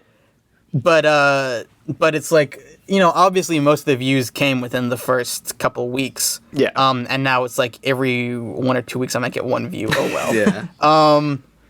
But I did sort of wonder, will this short have staying power? And that's sort of a big claim or a big lofty goal because short films usually aren't very good. Let's be honest. Yeah, most of When was the last good time? of them. Yeah, good portion of them. Yeah, most of them aren't very good. Even ones made by professionals. Yeah. You might be hey, that was interesting. I really like that, and then never think about it again. Yeah. So I was sort of curious, will people be interested in this 2 months later? And now it is just over 2 months later.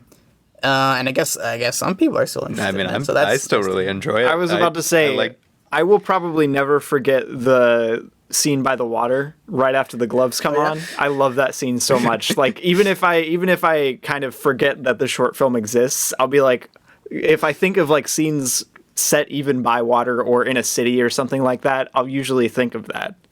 It's great. That's really interesting. Yeah. Something I like about it is that people always tell me like their favorite things being different parts of it. So like there's a part of me that's happy that it didn't end up being like, well, everyone agrees this is the best scene. Yeah. And the other stuff was bad. It's like some people are like, oh, I really love the part where they're running, or I love this part, or the music. It's like different things are connecting to different people. And I think that's what I wanted. Like ultimately, that's what I wanted more. It's not like I was like controlling the audience and making it be like, and everyone loved this scene. It's like there was enough in there where people with different ideas and backgrounds and whatnot connect to different things. Yeah, exactly. In a larger. And honestly, thing. I think that's what really makes like a good short film. Because like the problem with most short films is that they're very one note, and like you just have that thing and then they're over. Whereas I think you did a pretty darn good job on making something that isn't just one note. Like it actually, like, sure, it's like it's funny throughout, like it's a comedy thing, but it's actually comedy never has any variation of tones ever. Never. But it's actually like Charlie Chaplin came on screen and is like, I'm gonna fall over, and then that was it for cinema. true. It was all over. That's all we've ever done. But no, like I think you did a really good job of making it something where there can actually be multiple scenes that like people are like, yeah, this scene or this scene or this scene, because there's actually enough substance there that people enjoy different things and can enjoy different things than just one thing it's presenting. That's a nice thought, I think. Substance is an interesting word. Yeah, definitely. Because it's like lots of thoughts and lots of feelings are going into this thing at large, and what is the substance? And because, for those unfamiliar, I did it in a silent film style, both out of aesthetic and technical limitations, and because it's like a good challenge to be like, well, how can I tell this story with as little dialogue as possible? Yeah. And so it was sort of like, well, you can't have a character sit down and say, God, I got some deep thoughts right now about the state of things. The society we're living in, whoo. Let me tell you, pretty messed up. We can't have that. So I guess I'm glad that, at least in your opinion, I pulled off being able to have some substance. And maybe it is like sort of like implied rather than dished out to you. Yeah. So. No, I think it's a really good short film. Honestly, one of my favorite short films I've ever seen.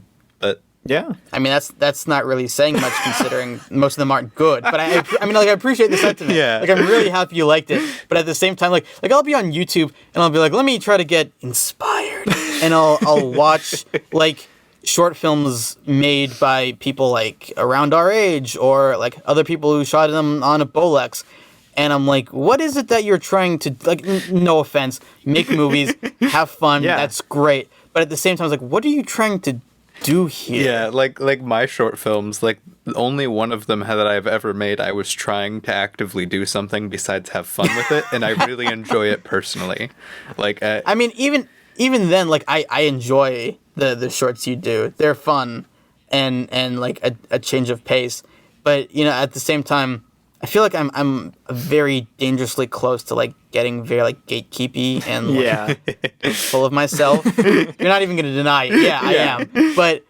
But at the same time, it's a little bit of like you watch some of these short films, and it's like I don't want to bash on anyone, but I also don't want to bash on like some of the more student ones. But I think more like ones that you know cost a lot of money and took a lot of time and a lot of hard work. Those are the ones I feel more comfortable saying, what were you thinking? Yeah, exactly. yeah, like the only two short films I have ever made that I will actually say mean like obviously my like other ones mean stuff to me, but the ones that I actually feel like happy about are ones that was something very personal for me, and even though I made it when I was really young, and I like it's there's still something there that is real. And then with quote unquote. with the space, like it was just trying to capture. I was actively trying to capture a specific feeling. I was about to say, and I think you pulled that off incredibly. Like I was surprised how well you pulled that off. I was a little surprised too, because I mean, like obviously I worked on a lot of citrus and stuff like that, and I edited some of his short films.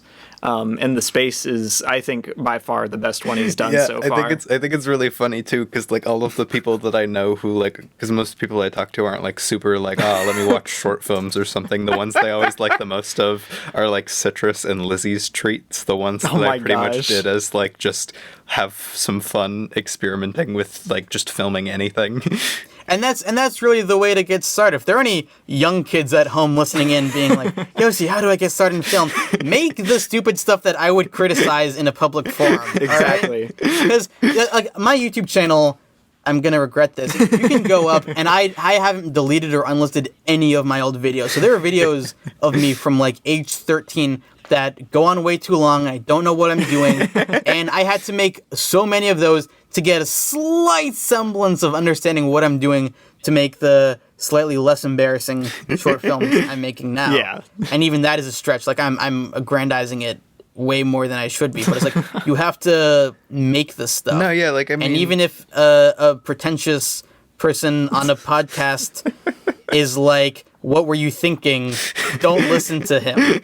By that I mean me. Make the things. You don't have to have any thoughts. Just go in with vibes. I don't know. My phone is dying once again. We didn't take enough of a break, so let's go into the final section. Yeah, I was about to say, we've talked about your short film, which is great. We've talked about me far too much. Yeah, guys, go watch The Last Stand. There'll be a link to it down in the description if you want to watch fancy. it. Indeed. Yeah. Bump up those views. Exactly. Join the hundreds, technically, of people who've seen it.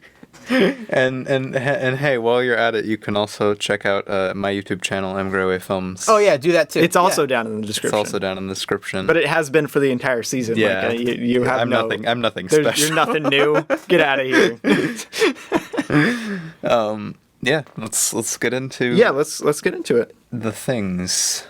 What did we watch? Or I'm sorry. What did you recently? What did I watch this? What did you recently log? What did I recently? I've recently logged a handful of things. In the past week, starting with last Tuesday, I watched the 1972 film "What's Up, Doc?" starring Barbra Streisand and So good. Ryan O'Neal, and that is such a good movie, and also the funniest use of a movie budget perhaps ever. Oh my gosh! I don't really want to spoil anything, but 80% of the movie is spent in one hotel, and then 20 minutes is spent on like the craziest, most expensive car chase ever. And I'm just like so thrilled about that. Also, Barbra Streisand. End of comment. Let's move on. Then I watched Charlie Chaplin's The Circus, which is maybe one of the most interesting.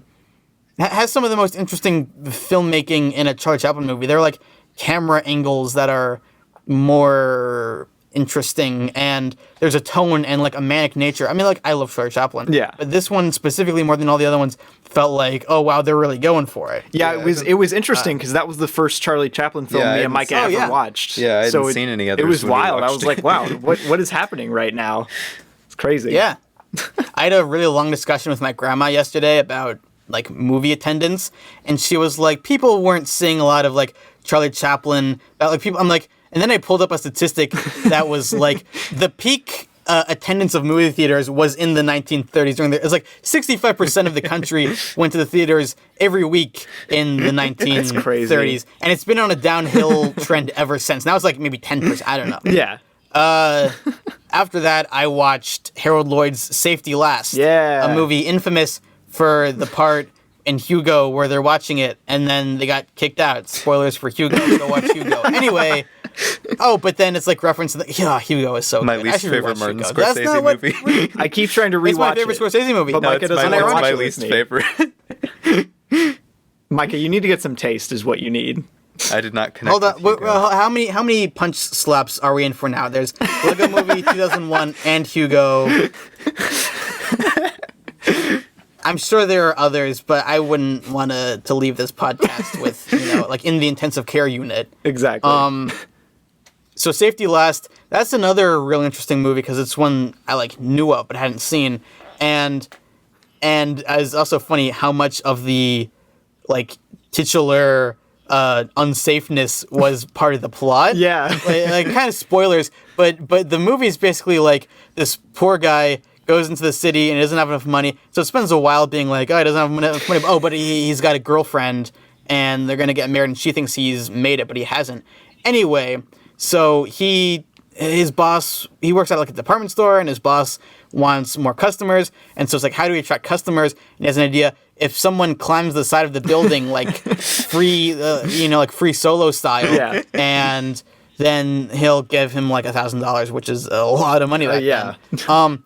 And basically, like, a third of this movie is just him climbing up the side of the building, and it's thrilling. And even knowing how they did that, it's not as dangerous as it looks, but even knowing how they did that effect where it looks like he's climbing up the side of the building, it still feels really dangerous and really scary. No, it's great. So that's really impressive. Then I watched The Eternals, which I saw at a 10:55 p.m. screening. I couldn't do the 7 p.m.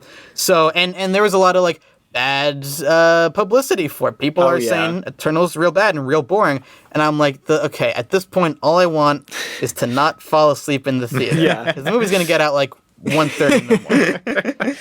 Whew.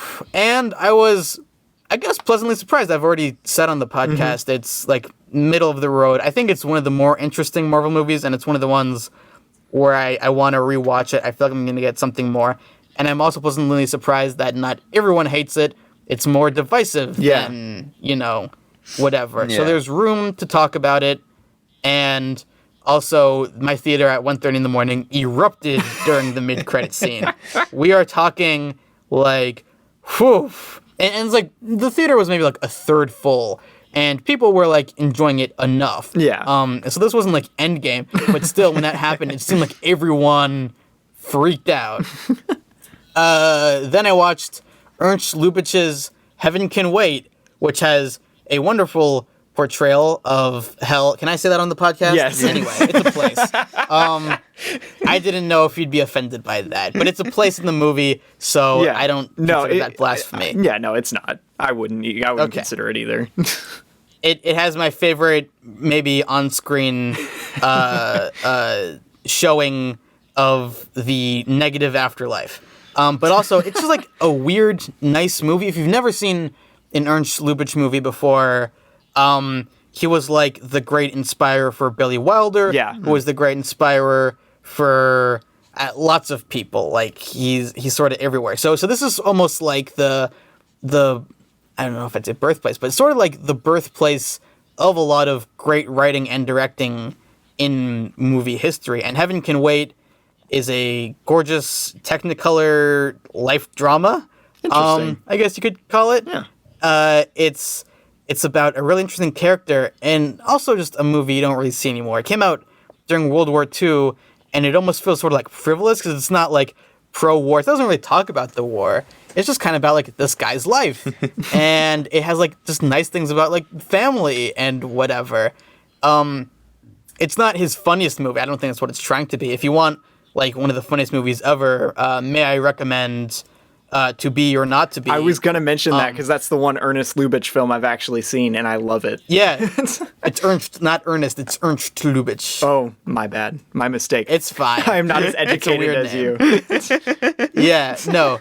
To Be or Not to Be, straight up the greatest. We need Yossi here to do the basic facts every week, to where I'm not horribly Mike is trying not to butchering pronounce the names every time. Yeah.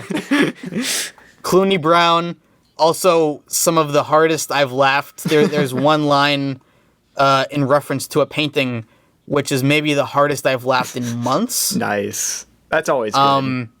It's just like one line. A guy points to a painting and says the line, I'm like, actually, like literally, like people say like rolling on the floor.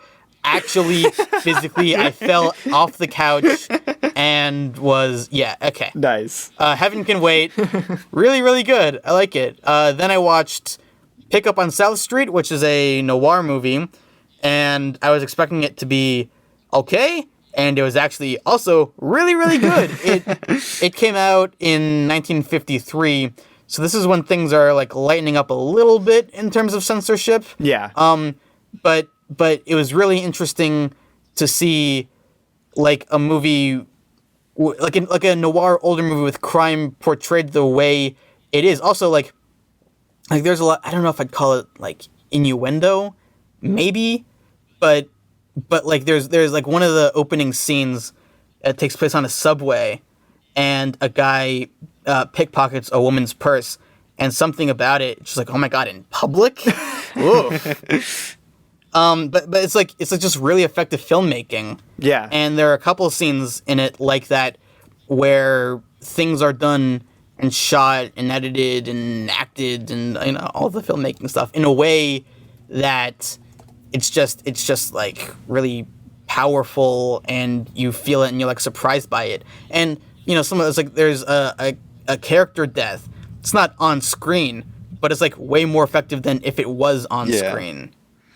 So Pick Up on South Street, check that out. Then yesterday I rewatched The French Dispatch, which is, chalk it up to recency bias, perhaps the best Wes Anderson movie. Ooh. Although what I appreciate about Wes Anderson is that like any of his movies have valid arguments for being the best one. Yeah. And it's like my top 3 is always Moonrise Kingdom and Royal Tenenbaums and Rushmore. It's like those are always like tied for top 3, and then maybe this one is better. But it's like there's just something about the flavor of this movie where Wes is going for it like he's never done before. He's like there are like parts of live action scenes that are stop motion for special effects. Ooh. and like use of color, black and white, and editing and lenses and it's because it's a movie about writers, and it's unmistakably a Wes Anderson movie, but it uses filmmaking like a really great writer would a sentence. And it's like this shot, does something different than a standard shot or standard even what Wes Anderson shot, whatever that means to you. Yeah. And so it feels like there's both the authorial voice of Wes Anderson and then the authorial voice of these fictional authors in the movie. And there are just so many layers of like storytelling and writing and character and filmmaking and everything. That's just, I love it so much. I picked up the screenplay because I just had to know, how do you write something like this? And I've picked up the companion book, An Editor's Burial, which is a collection of writings from the writers who inspired the movie. Yeah. And I've gotten like 80 pages into that. Also great. It really similarly to the movie is like, how do you write something this good? Yeah. But these are writers. And then I watched The Princess Bride for this podcast. Heyo. And my thoughts on that are such. First of all, cracks fingers once again. Peter Falk, the greatest. Exactly. We just do the whole thing again. It's an infinite loop. Just do the whole thing. Well, that should be the Tenet episode. Exactly. Nice. Remember when Tenet was supposed to be 6 hours? I missed those days. I wish, man. When Tenet was going to be like... My conspiracy theory is that there's an entire second Tenet that's been cut out of Tenet, because it doesn't make sense as it is, and I believe that there is 6 hours of usable movie in there that they've cut out, and I'm like, if they just released that as like, if there's like Tenet Red and Tenet Blue, so we have the Tenet we know and love, so cool. and then a Tenet that's like quote-unquote deleted scenes, but might as well work as its own movie, because all of Tenet feels like deleted scenes anyway. Yeah, it does. It's like, just give us more Tenet, like a second Tenet that happens like a Russian nesting doll inside of Tenet, because that's... Oh, that would have been... I love the aesthetics of Tenet, but Tenet is such a messy movie that I wish, again, I wish there was like 6 hours of it to actually have it be together with all the stuff that's there. If I can speak. Yeah. Yeah, Tenet. Good movie. Christopher Nolan. Anyway, this was our episode on The Princess Bride. Princess Bride, yeah. A movie we talked about comparatively little in relation to all the other movies we've brought up. Indeed. But still. That being said, hot take, good movie. You should watch it if you haven't watched it. Yeah. And if you had watched it, watch it again. Just to be sure that it's still good. You gotta watch it again. Just to be sure that it's still good. Sometimes I do that, gonna bring up a different movie. Sometimes I do that with Scott Pilgrim, where I think like, oh, maybe the haters are right. Maybe this movie isn't good. Maybe it's just like, I was younger then, so I've grown so much. Yeah. And then I watch it, I'm like, no, this is the greatest. Yeah. See, I could probably get another slap from Yossi too, because I'm not the biggest Scott Pilgrim fan. Micah, you're digging yourself a hole here. Yeah. What's next? You're gonna tell me you didn't like what are we? Citizen Kane? I've never seen it. Is that something I heard you say? He still I've hasn't never seen it. You have that on record? What? I love Citizen Kane, by the way, Yossi. Citizen Kane, also hot take, good movie. We are Exactly. not gonna. No, I just I'm so sorry to the audience. This podcast is not wrapping up nearly as nicely Yossi, here. as we would hope. Okay, basically, Citizen Kane, enjoyable movie on top of being great. Yes. It changed the course of cinema. That's all you kind of need to know. It's really fun. Here's the tidbit, though, Yossi. I really dislike Orson Welles. I don't know how. Like his work or as a person? Just as a person. Yeah, okay, I get Fair. that. I was about to say I'm not the biggest fan Yeah. of him as a person, but I love. I've seen his F for movies. Fake, and that's like very obnoxious. I in my hate opinion. F for Fake. Yeah. It's like, wow, very impressive. If only the point of it wasn't to make you feel like you're stupid. Yeah. No, that is F for Fake's biggest problem by far. But Yeah. Yeah, The point is to make the audience feel like, haha, I'm Orson Welles, I'm smarter than you. It's like, shut up, nerd. We get it. Your wife is hot and way too young for you. Yeah. And some guy stole a painting. Maybe. I don't know. You didn't make that very clear. that should be the plot description of F for Fake. We get it, Orson. Shut up. But yeah, go watch The Princess Bride. Go watch Go watch The Last Stand. The Last Stand. Go watch The Last Stand. I'm doing a promotional tour 2 months after its YouTube debut. And hopefully we'll have Yossi on the podcast again. Yeah, sometime. maybe we'll It's been talk a lot of about fun. the Lego As movie you or wish. something. Yeah. Thanks again for coming on. It was great. Oh, thank you for having me. Yeah. I feel this is the wrong place in the podcast to admit that I invited myself on, but Hey, I mean, we At the take same guest time- requests. We'll take them. Oh, We're a okay, tiny little okay. podcast. yeah. So one day maybe all 7 of the average viewers will be on the podcast. Exactly. And that'll be nice. There you go. It'll be like collecting Infinity Stones. Yeah, what's that Onion article that's like back cover of book has recommendations from the only people who will read it? Exactly. Yeah. All right, well this was really fun. And then the story proper is over and we fade into you don't want to hear about this. It's kind of gross. Like an outro, you don't want to hear that kind of stuff. It's no good. We can finish it here. Well, maybe it would be okay. All right, fine. I guess I'll finish the story. And the podcast ended. There were not that many podcasts that had the same intensity and longevity as this podcast. This was one of the podcasts that really goes down in the history books as one of the most passionate and unmotivated, unfocused podcasts on the recently logged Graway Brothers network of podcasts and multimedia, and you do a lot of other things too. It's really impressive what you do in here, and maybe one day it'll mean something, but who knows? I'm gonna leave now. I have a bridge tournament as well. Hey, This is, Grandpa, could you come on for another episode sometime? No way. Listen, I only did this because Grandma was busy, and otherwise I would be watching the game right now. Okay, fine, I'll do it. Yeah, okay, I'll do it. I'll do it. I want a pay bump. I want name above the title, and I want all the merch money. Merch money. You sell merch, right? All podcasts sell merch. I wish we did. We've actually gotten a All right, request Peter for Falk is merch. Grandpa, signing out, and you'll never hear from me again, except tune in to Columbo on, wait, what network was Columbo on? Was that NBC? I think NBC. I have no idea. I think NBC. ABC? Something. All right, I'll be on ABC, and I'll be in Mikey and Nicky, but that was 10 years ago compared to this movie.